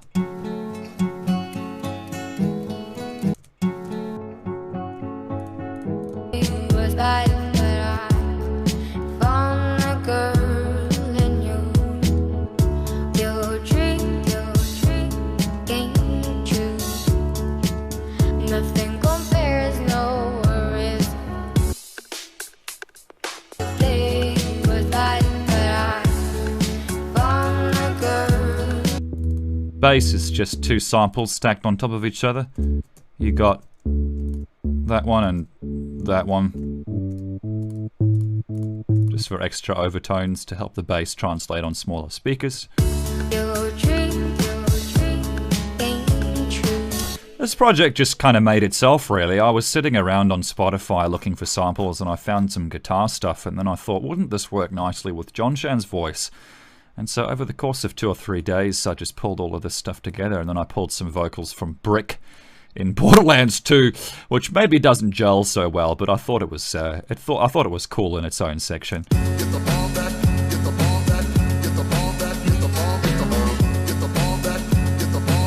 You can see I've had a very hard time EQing this voice here. There's one EQ, compressed, simple delay, reverb, another EQ, another EQ, another EQ. So this guy's voice was just bloody difficult to mix. Get the bomb back. Get the bomb back. See if you play that in the mix on its own. Get the bomb back. Get the bomb back. Get the bomb back. Sounds fucking awful. Get the bomb back. Get the bomb back. Get the bomb back. Get the bomb. Get the bomb. Get the bomb back. Get the bomb back. Get the bomb back. And that your wings came down. And that your wings came down. Settle down, kiss her, fine. Settle down, kiss her. There's a harmony section here, but it's a little bit stereoized. Which, there's a shitty click on the. I think it's the chorus that's doing the stereo effect. Yeah.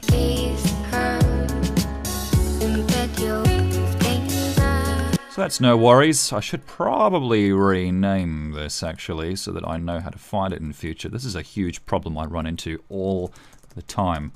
I can never be screwed coming up with a title for my tracks while I'm working on them. And so I end up not knowing what they are when I go back. Christelle 001. I'm not sure if this saw the light of day. Ah, fuck's sake.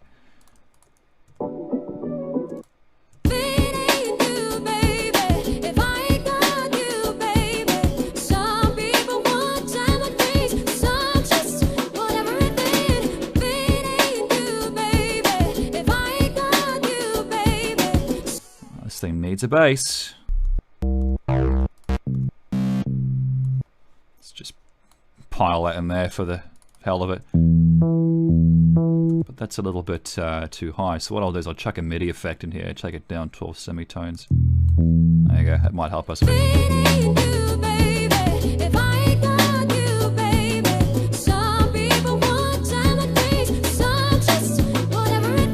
prefer if this was...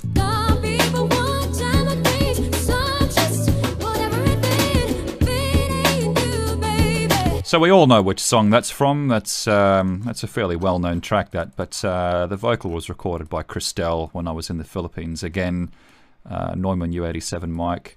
If we take this out, this track is basically just really simple shit. What's going on here? This is something else entirely. What is this? Hang on a second. Oh, I'm getting tired. I don't know what's going on. I need to have a coffee. No, other one.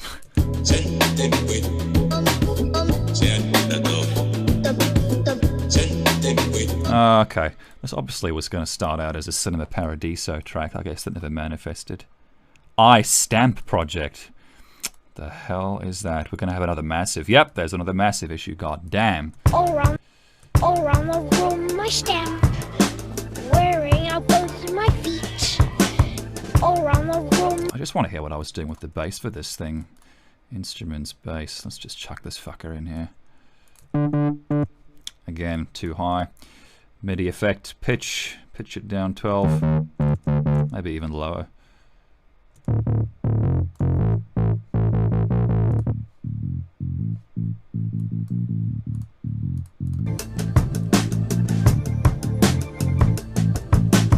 All around the room, my stamp.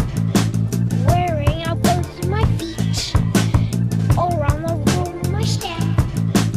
Wearing out both my feet. All around the room, my stamp. It'd be kind of cool if you had this on a harmony, actually. Oh, there comes the rain. We got shitty old winter here in Australia. All around the room, my stamp. Wearing out both my feet. It would be cool if you had like a ping pong on the harmony. My stamp. Wearing out both my feet. All around the room, my stamp. Wearing out both my feet. All around the room, my stamp. Wearing out both my feet. All around the room, my stamp. Wearing out both my feet. So that's a vocal of Noddy from this vinyl. We've come full circle now. This is what I was showing you guys at the start of the stream. That's the voice of Noddy taken from my father's old vinyl that he listened to when he was 6 or 7 or something. So it's a bloody old piece of vinyl, but it's just got such a great sound. Make some nightmare music, yeah. Yeah. It does sound like something in a bad Tim Burton movie or something, doesn't it? Okay, so that's a project that never really went anywhere either. Etherland. Yeah, I've got a lot of shit here that I just have not done anything with. What's Etherland? Probably going to run into... Oh my god. What's this? Oh, okay. This is that thing I put on SoundCloud. That's super ambient shit. I'm putting you guys to sleep this evening. I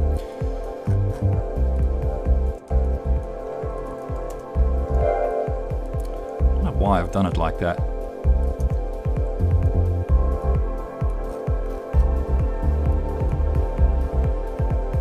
That's actually a Windows 95 sound, I believe. Nope, not that one. Yep, that's the Windows 95 startup sound. Windows 95. Black-White project. Okay. Ah, this must be that Optiglotal Diactoid thing that I put together. Question: why take diet pills when you can enjoy AIDS? Game time! That's... I tell you, reasoning torments you. We're starting.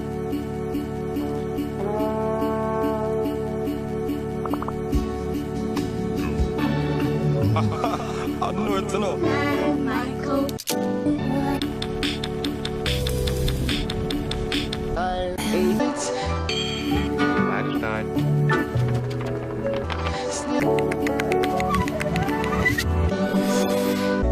So that's what we're seeing here. Let's give a listen. And if you wanna come on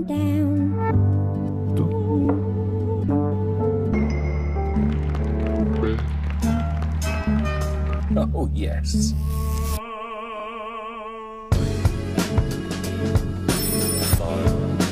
Oh, that's Morpheus's voice from the Matrix.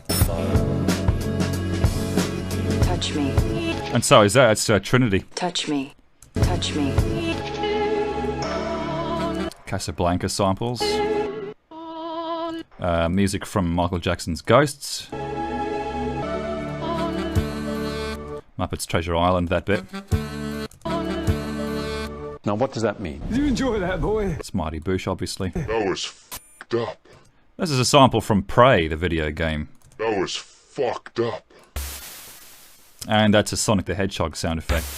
So, I don't know, sometimes it's just fun to jump in and just fuck around with sounds, isn't it? That's what it's all about, man. It's just trying shit out. Aurora Theme. Now this is interesting. I actually forgot about this. I forgot about this entirely.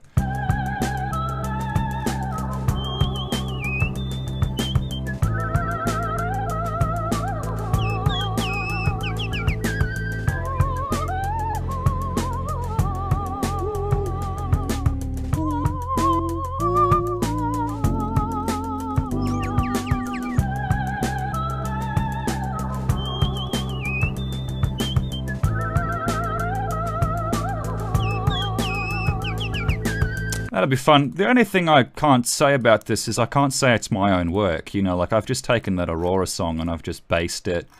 I've tried to find chords from Hook to work with the melody.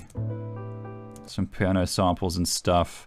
I would like to keep going with that, actually. I think that kind of works in its own weird little way. Bears and Horses and Dogs. This must have been my... shit. I can't remember the names of my songs at all. But this would have been, Dogs and dogs and bears and horses yes. and dogs and bears and horses and dogs and dogs and bears and horses and dogs and bears and horses and dolphins and dolphins and bears and horses. So, this must be what I was missing, the massive synth. I thought the pads were sounding a bit on the thin side. But, yeah, that's up on SoundCloud too, I think. What's the bass plugin? Well, I think the bass plugin that I'm using for the most part on most of these projects is just an operator. Actually, okay, this was a massive, and then I just changed it to this sample here, which is just a sample from my library, and then I've just gone and EQ'd it a bit, bring up a little bit of those mids. I wonder what the McDonald's remix looks like. The McDonald's remix, McDonald's, shite. I don't know where that has gone, actually. Seeing as I never freaking did anything with it. Projects. No, I don't think I have that here either. I've got so much shit. Except, you know, the good stuff. Yeah, okay. The McDonald's remix. Yes. But that was an Ableton project. I just, for the life of me, don't know where the hell it's gone. I don't seem to have anything on here for some shitty reason. Oh, yes. And then we had, of course, some of the Star Trek stuff. Black, White. Do Something Rhythmic, of course, is the track with the voice of Alan Watts. The fantastic philosopher Alan Watts. There goes Massive missing again, which means we're probably not going to have a bass line. I need to get Massive installed now. Do something rhythmic. Yeah, there's no bass there at all. Sing, play games. But I can show you the drums. The drums are all just done as waveforms on the timeline. This is what I love Ableton. This is what I love about using Ableton is I can just do all this stuff on the timeline super quick. You know, I can take this, I can duplicate it, I can move it around. I can warp this version, I can make it higher pitched. Doing that in FL Studio just requires you got to jump through a lot more hoops. Now you see, our very existence is a rhythm. Waking and sleeping, eating and moving, and that's all we're doing. You just consider what we do every day. So what I've done here is I've compressed. And just consider what we do. I've compressed the vocals, but after the reverb. So you hear the vocals come in, and then when the vocals die down, you hear the reverb jump in after and it. Just consider what we do every day. See. What's it all about? It kind of just, I like the way it sounds. Does it really mean anything? Does it go anywhere? But yeah, that track's not much fun without the bass line, is it? Not much fun at all. Yes, What Is I? The Trouble. The Trouble would have been that Disney track. Who Josh was very kind enough to make a video for this track, and it did extremely well on the tube. There goes Massive again. Jesus, I really have used Massive for bass lines a lot, haven't I?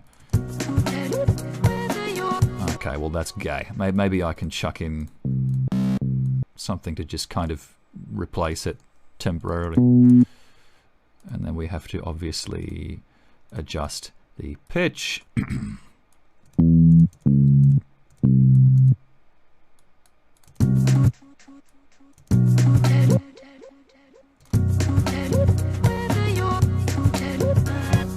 That doesn't even compare with the original bass, does it?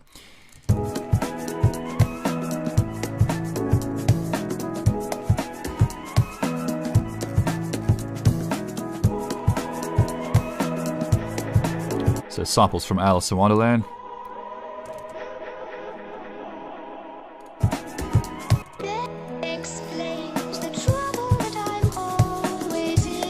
Now for this vocal here, I had to paint out a fair bit of the music in the background. That explains the trouble that I'm always in.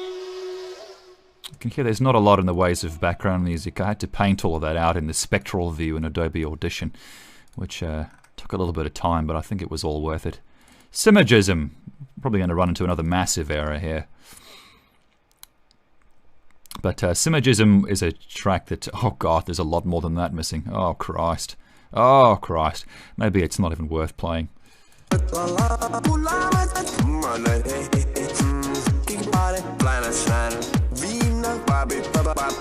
yeah, all vocals from the first Sims game, the very first Sims game. Now what I've done is I've actually outputted this through a return track. I don't really do this very often, but if you listen...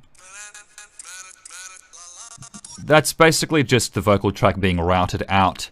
I EQ it here, and then I compress just the treble, you see? So that way I get more treble, I get more sparkle out of those vocals, without overpowering the S's, you know, and all the consonants.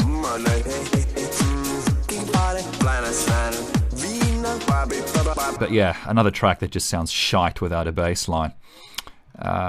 Let's keep going through here. Brio Bass Edition, Jumpy Jives. Oh yeah. We're definitely stepping back in time here. We're definitely getting into parts of projects where I... Oh, okay, this is weird. That's basically just the track on a timeline. I must have been adding a bass line to it or something. I Want Remake. Okay, so I do have this, but we're probably going to run into some issues as usual. Or not. Oh shit, we might be really, really lucky this time. So this is the I Want remake inside of Ableton Live. Deep. Look up. Look up. Deep.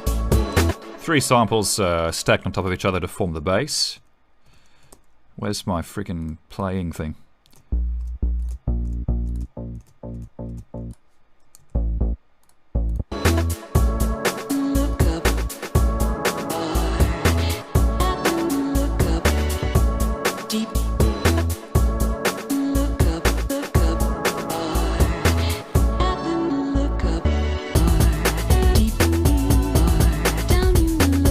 Actually, let me find the original version of this track because the original sounded pretty freaking terrible.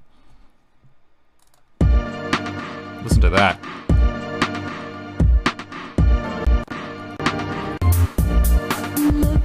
Oh, listen to that.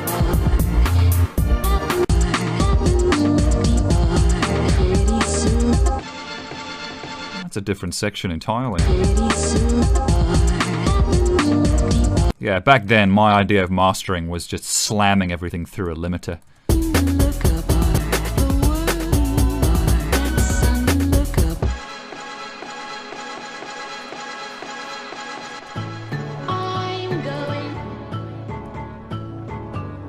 I've EQ'd this thing quite a lot. If I just group all these effects and show you the original sound. amazingly, there's no difference. What's going on there? Oh, okay, it's because it hasn't grouped all of the effects together. Why hasn't it done that? Yeah, it just doesn't want to do it. It wants to be a piece of shit. Select all is apparently just not showing me any love.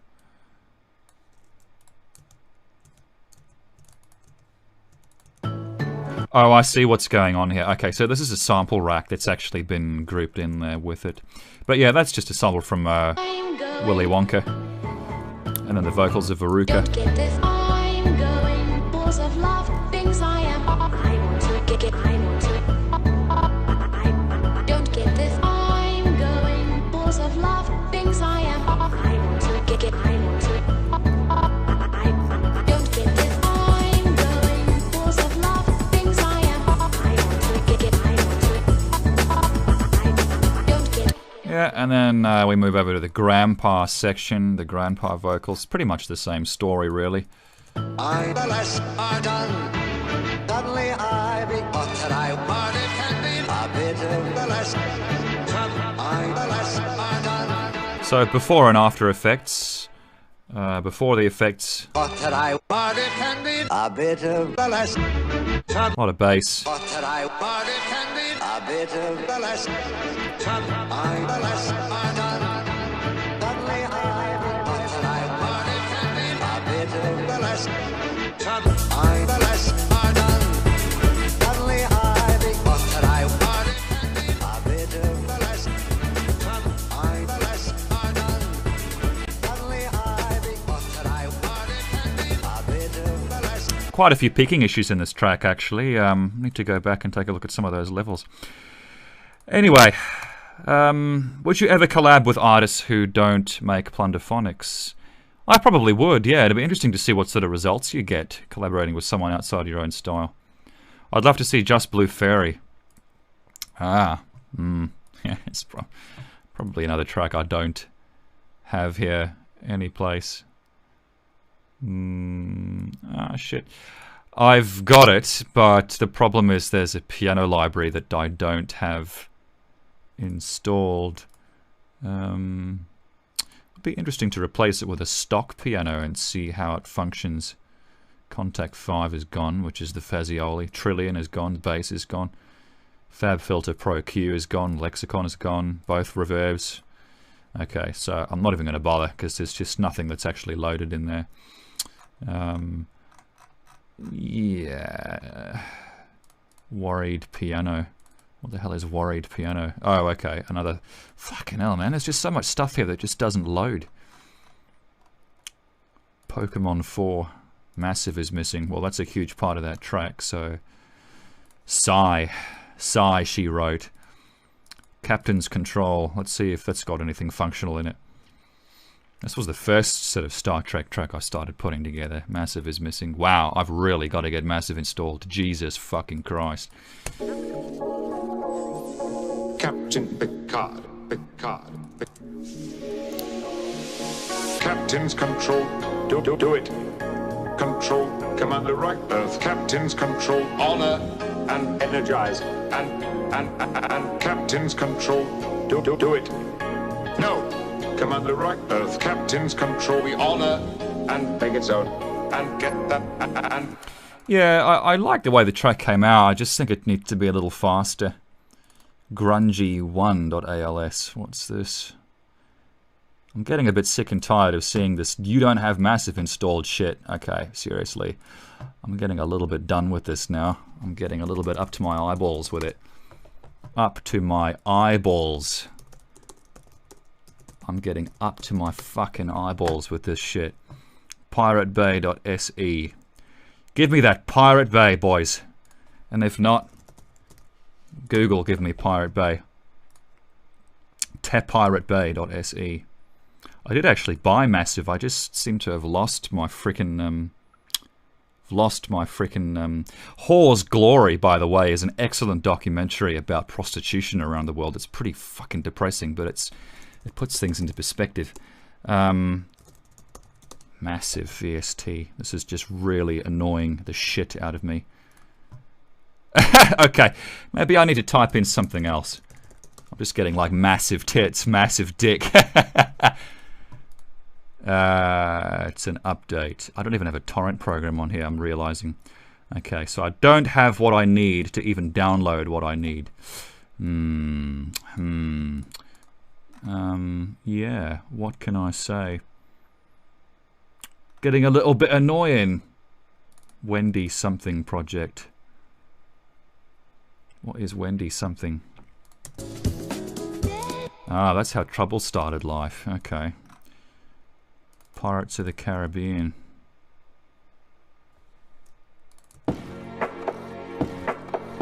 Ah, that's just a recreation of... That's a recreation of Swashbuckle, that. That's all it is. Nothing too interesting, really. What the hell is... Ah, this is how Soft Disney Jelly came about. I had no idea I used Massive on literally every project I've ever made. That's incredible. It's just... I don't want to play it if it doesn't have the bass line in it. What's this? Yeah, this is gay. Let's go back to FL Studio. Unfortunately, what's happening here is I'm running into a bunch of project files that are so old that there's just plugins that I used back then that aren't installed anymore. Fruity Reverb. Oh, okay, this is kind of in working order. This is that really...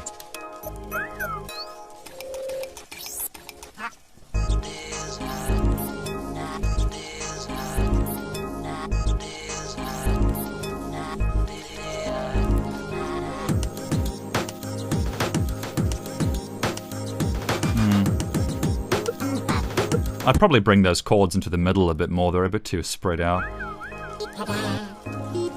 I'd never make something this basic again.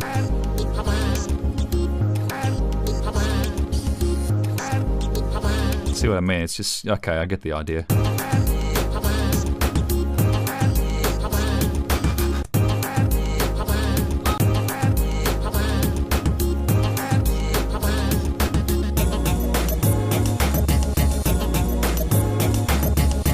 So, yeah, basically, a whole bunch of percussion drawn with step sequencer, Wally samples, bass as usual, Wally samples here again. I wish this goddamn window wouldn't keep jumping in front of me like that.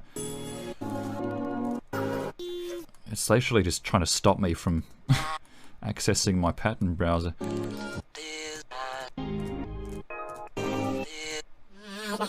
Yeah, so Wally was quite a bit of fun to work on. I would definitely go about things in a slightly different fashion, though. I think what I've got there is just awfully simplistic. A house in the country. Well, that's not going to work because I don't have any of my libraries installed. Kippo's Celtic Hop needs a whole bunch of synthesizers. This, I think, is that frog from Parappa the Rapper. Reverb's missing, that's not such a big issue. Oh yeah, this whole shit.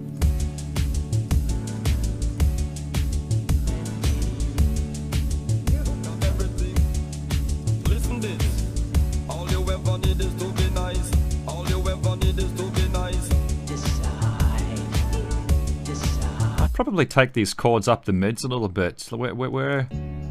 Which channel is that on? Number 2. I'd probably chuck in a Pro Q and do a little bit of that, you know?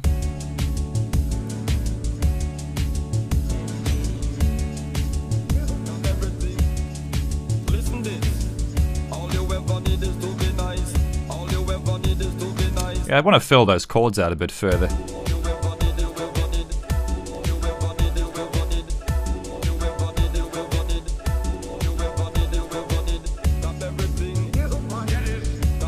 I don't like where the placement of that vocal is anymore.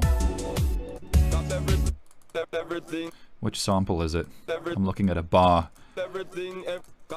Okay. Yeah, I don't like where that placement is. I'm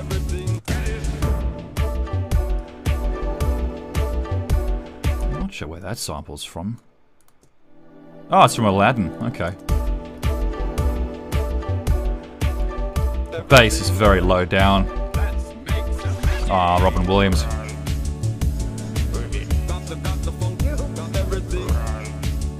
Yeah, this bass is just... You won't hear that on a laptop speaker. It's a bit too low down. I'd probably overtone that a bit. So that's, yeah, that track started life known as whiskerlover.flp. Yes. Yes, yes, that bass on headphones is probably much, much, much too big. Let's see what else I've got here, if anything. Hermione Experiment, that's probably...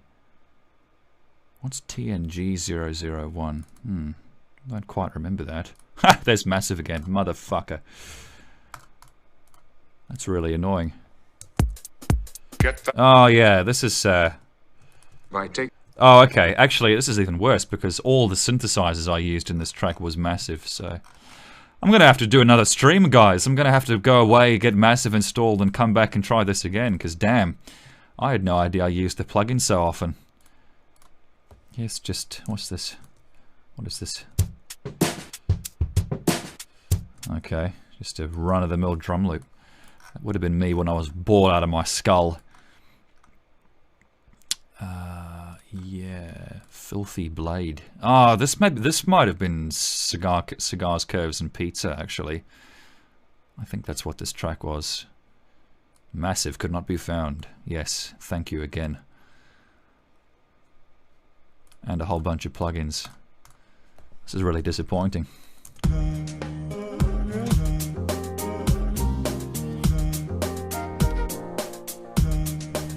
It's so broken. Nothing's working. Nothing's working at all. What else have I got in Ableton? What's this? Nothing apparently.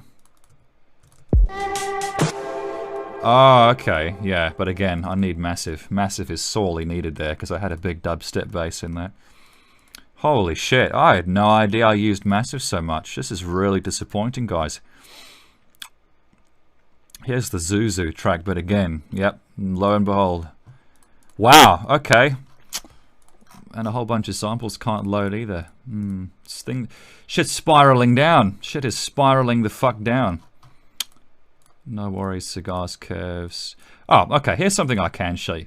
There's a track by Theo Parrish called Took Me All the Way Back, and I found the samples he used on Spotify, and I tried to recreate the track using some sounds from Breaking Bad as well, actually. I can dig it.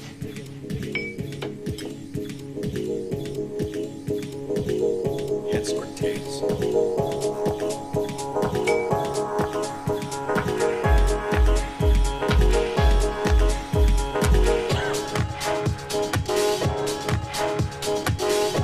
So this is the sample that I found on Spotify. This is actually what Theo Parrish used in his track Took Me All the Way Back. If we listen to the original... And then I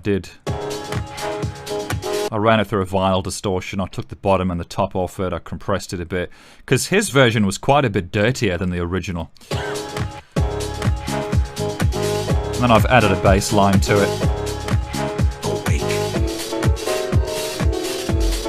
Which is nowhere to be seen.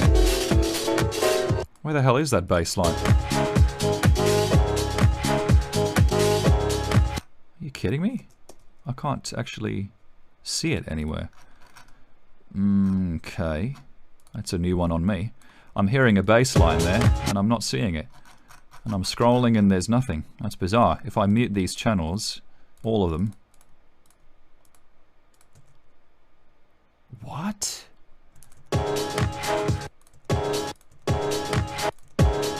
Oh, I see. I thought I used MIDI data. Okay, I've actually gone and used this bass, then I've just repitched it. Interesting.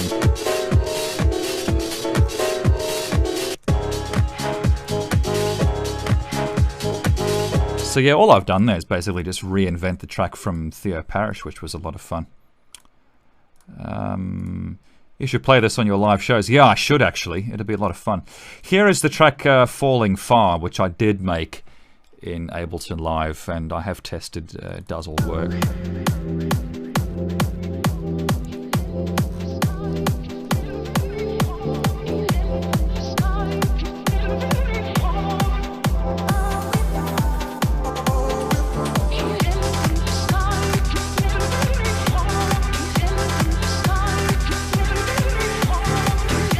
So, obviously, you've got the voice of Glinda from Wizard of Oz. And here's the original samples. Tuned, of course. But you can see if I tried to mix those vocals the way they were,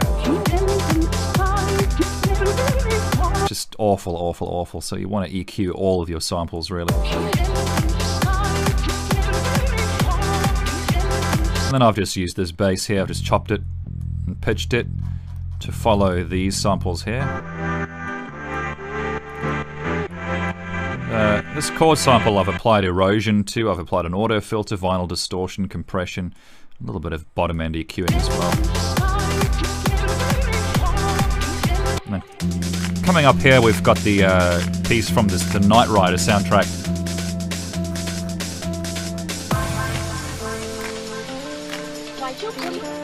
Which is pretty extended, actually. I haven't even chopped this up at all. It's a little bit embarrassing.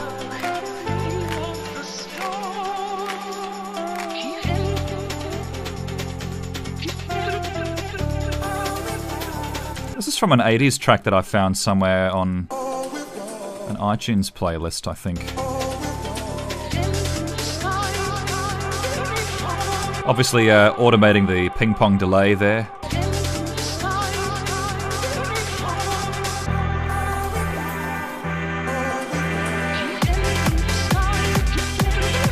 And then I like to use these effects here just to kind of build excitement.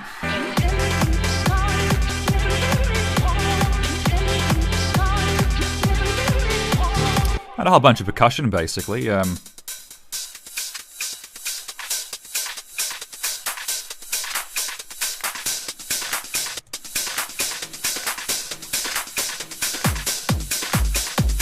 actually got two kicks there. I've got the one kick which is quite boxy, and then the sub that goes underneath it. You see, so there's two kick drums going on at the same time.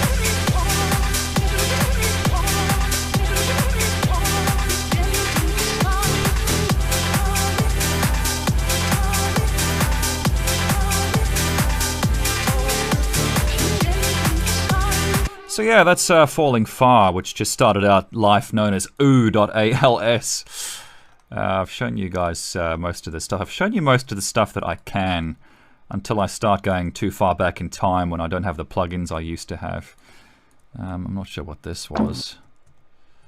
What is this? Oh yeah, what was this?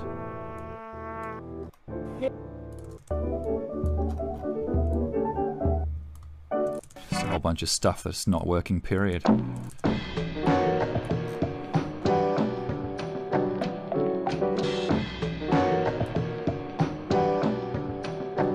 If anyone knows where this sample is from, please email me or something, because I want to find that vinyl. I recorded that off the radio with a tape recorder, so I have no idea where it's actually from, that track.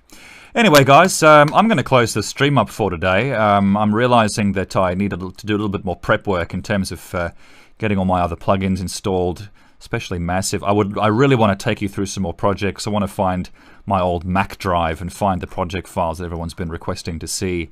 I just don't have them, unfortunately, and I don't have the plugins I need to keep going back in time on these projects, so I do apologize about this, but I've been streaming now for 2 hours 10 minutes. I see I've had 33 dropped frames, so I hope that hasn't created any issues. But I'll jump into comments for a quick second. I'll see what's going on. I saw you in Tucson, Arizona. Was that your last USA show? I gave you those t-shirts after this. Yeah, that's right. Thank you so much for those, man. I think it was the last show, actually, in the States. And, geez, I really want to go play America again. No one rocks out in a club quite the way Americans do, I'll tell you what. What do you do when you hit a block, asks Ellie Ong. Well, geez, I just don't make music. Or I just try and I make shit. Have a great day again, Pogo. Glad to speak to you again. Thanks for coming down, guys. I do appreciate it. How do you keep yourself motivated and productive besides coffee? Thanks for doing the streams and answering. I don't know. I think the samples are what inspire me, to be honest. I mean, in the case of Robert Tilton, if you go and you watch Robert Tilton, He's got his whole Farting Preacher series on YouTube, and I mean, yeah, his whole series is just incredible. The guy was so inspirational that he just kind of helped me make the whole track, really. I didn't even have to work on it. What was the best act you've seen in Australia? Probably Blur in Perth, actually, except no one else seemed to agree with me. Everyone just sat through the whole concert. They had to ask the audience 3 times to stand up. It was embarrassing. Pat Forever asks, Nick, do you still play Xbox Live? No, sorry, Pat. I actually play PS4 more or less nowadays. Remember to check out Crypt of the Necrodancer. Yes, that looks like an amazing game. Ever thought about interpreting exotic music genres in your own style? That's an interesting idea. So like taking reggae or something, or maybe heavy metal. That's kind of what I did with Lose Your Mind. I wanted to make a Prodigy-style track. Have you listened to sketches from An Island by Mark Barreau? It's a great listen. No, I haven't. Your mic is clipping a bit at maximum volume. You should check out the replay of this live. Yes, it probably is. I have my microphone at 250%. Maybe I'll take it down 200%. Thanks for the notice on that one. Will you be doing these every day? I would like to, Danielle, yes, but I'm just very disappointed that so many of my project files aren't working. I'm really bummed by that. I want to go much further back in time and see if I can get those older project files working. That'd be great. Have you watched The Thing yet? I've seen the original The Thing episode, film, sorry, but I have not seen the remake. Thanks very well, Noel, thanks for that. Have you ever sidechained your synths and sounds? No, I haven't. Not my synths. No, that's an interesting idea, actually. Would you ever do a Rick and Morty remix? No, probably not. I wasn't a huge fan. Chip Chap Chop asks, Gorillaz. Yeah, Gorillaz would be fun. Gorillaz did some excellent stuff in the 90s. The Art of Austin Mengler says, love your work. I should really make some artwork and homage to your music. Oh man, that'd be awesome. Thank you so much. Definitely think about playing Oblivion. If you love Skyrim, you'll love Oblivion more. Oh really? Oh my goodness. Okay, I've got to get into that. Crypt of the Necrodancer. Yeah, I need to get into that. That's a rhythm game that looks pretty friggin' cool. Music influences. Just Akufen and Farben. Check out Akufen, A-K-U-F-E-N, and listen to his track Late Night Munchies. I'm sure it's on YouTube somewhere. What do you think about my song Ode of Fun, Tom the Pony? Is that the one on Instagram that I listened to recently? You put something up recently that I really, really liked. You should look into getting an NAS to centralize your files. An NAS? Well, if it centralizes my files, I'm all down for it. VST from both computers, also backups. Yeah, that's right. I've actually had to reformat this computer recently, and I was reinstalling everything prior to coming online tonight, so that's why there's a whole bunch of shit not working. But I'll have it all sorted out for the next stream. If you're looking for some vocals, video games are pretty good. League of Legends, Hearthstone. Yeah, Hearthstone apparently is ripe with samples. Ambient Euphoria says, I love your music so much it makes me excited. In my pants. Yeah, thank you very much for that, mate. I think. If you're a woman, yeah. Is there any music you've recently gotten into? No, not really. Justin Bieber, maybe? I listened to some Justin Bieber. It's alright showing us these tracks, but they don't get finished.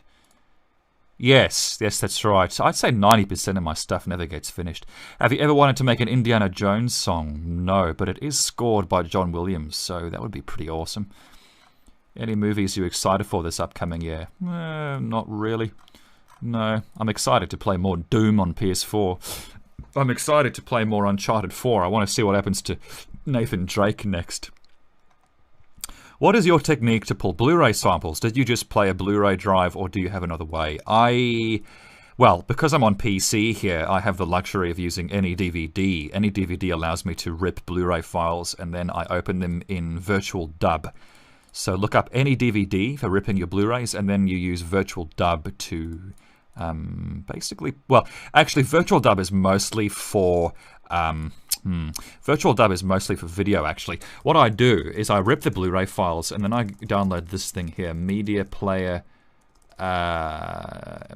Classic. Media Player Classic is so good because if you go into the options of the Media Player, you can enable the surround sound channels and you can basically control whether you have the center channel active for the vocals or just the surround channels active for the music.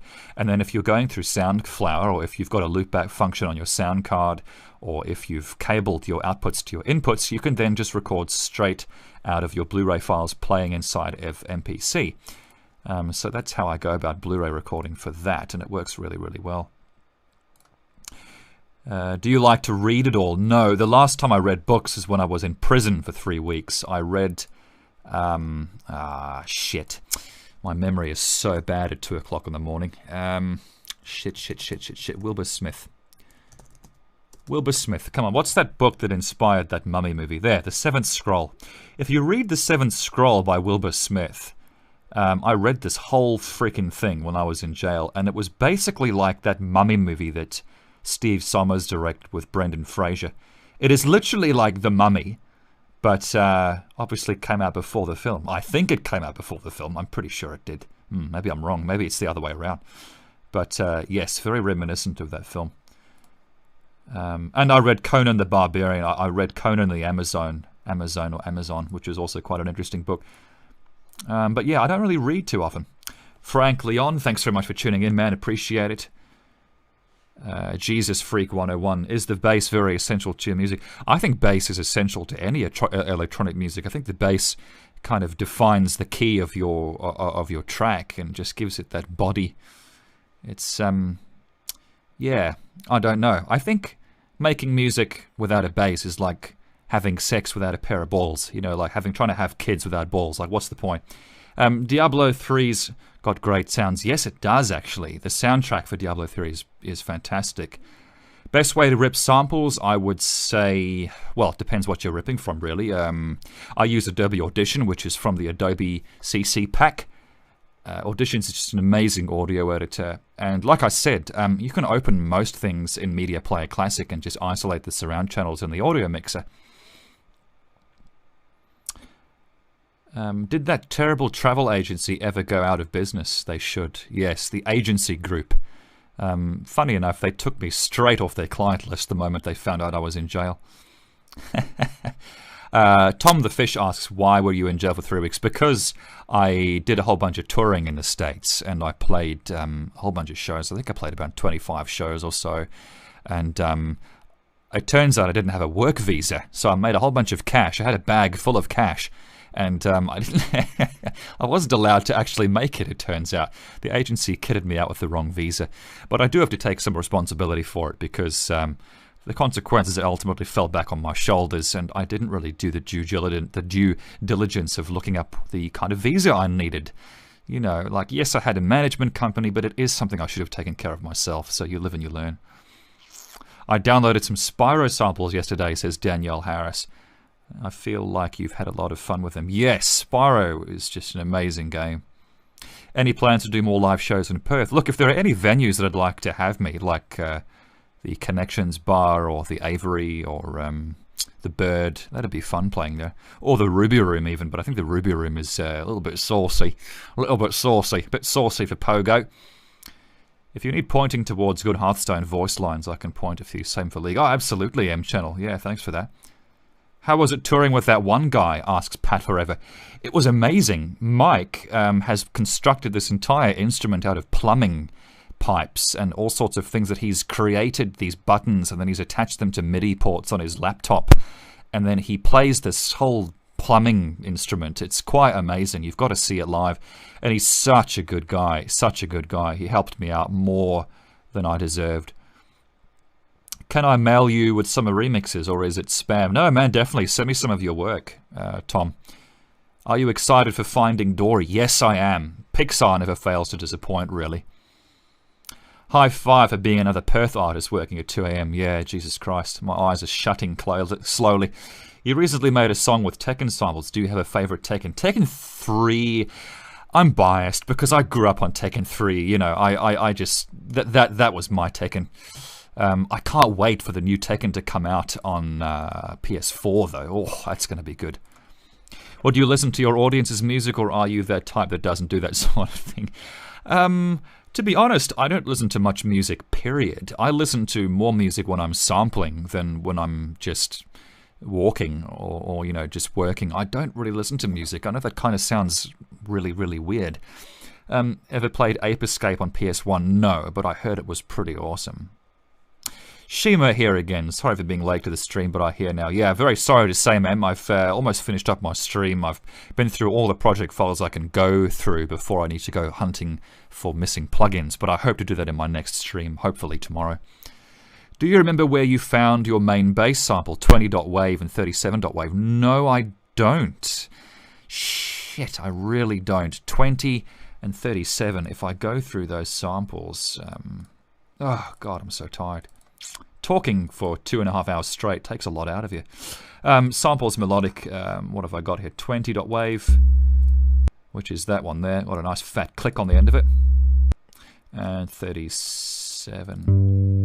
30. Oh, you know what 37 is? That is a bass sample from Ocarina of Time. That's what that is. That's one of the instruments. That's when you get a... excuse me, Majora's Mask. Not Ocarina of Time, Majora's Mask. Because when you put on one of the masks and become a character, you get a different instrument. And I think one of them is a bass guitar. So I think that's where 37.wave is from. Yes, that's right.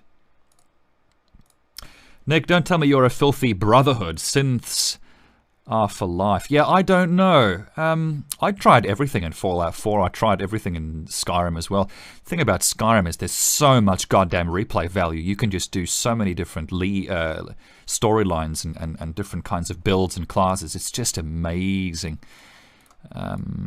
Slap that bass. Yeah, I think that was a Majora's Mask sample. How should I send you the links to the MP3s? I've got easy ways to get them to you, but I feel like posting links here could be spammy. I'm not sure if you can even post links in this comment box, actually. I'm pretty sure it filters you out. But just go to my website, which I actually think stopped working recently. I think I missed a bill on my HostGator account. Oh no, they've reactivated it. So yeah, just go to my website here, pogomix.net, go to contact and just send me an email and put some stuff on Dropbox or whatever. It's like 2 AM over there. Yes, it is. I'm probably going to hit the sack soon, guys. I'll answer a couple more questions, and then I'm going to pack up. I'm going to pack up and ship out. Oh, I'm so friggin' tired. But I enjoy doing these streams, guys. I really do. I would like to get a webcam going, actually. I'd like to get some more Ableton and FL Studio projects working. I have to get my installation of Massive up and running again, because unfortunately that's been uninstalled, which is just really annoying. Will you ever reactivate the forums, asks Pat Forever. Probably not, man. Not unless there's popular request. I don't really see the whole point of it. It was always just a big maintenance issue. And I don't know. What was the theme of the forum? You know what I mean? Like you go to gearsluts.com and it's an audio engineering forum. If you go to AVS forums, then it's an audio visual codec forum. But the Pogo forums, like what was the theme of it? I don't know what the point of it was. You automate music with video games. Seems a natural fit for you considering how much you love games. Yeah, video games will be fun. What genres are you digging into for samples at the moment? A lot of disco stuff, a lot of post-disco on Spotify. A lot of the Winston's stuff, a lot of Joe Bataan. There's just anything disco, really. There's always that midway point in the track where they have like a drum solo and the sampling material is just gold. There's always Reddit. Yeah, exactly. There's always Reddit. Yeah. I'd love to become a voice actor someday, but we'll see about that. Yeah, I think voice acting would be fun. Anyway, guys, I'm going to call the quits for this stream. I've been going for 2 hours, 24 minutes. What I might do in future is notify you guys about a stream a bit better in future, maybe a few hours before the stream, get some more people into the chat, give people a better chance to join in. I'm not a huge fan of, well, no, I haven't even listened to much FX Twin, actually.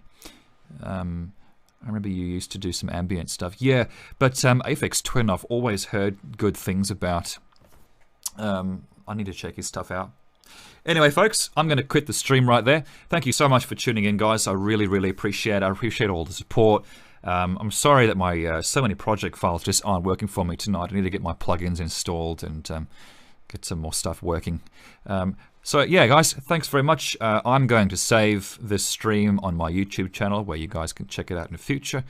And I might start streaming a bit earlier so that I'm not running on fumes by the end of the stream. All right, guys, thanks so much for tuning in.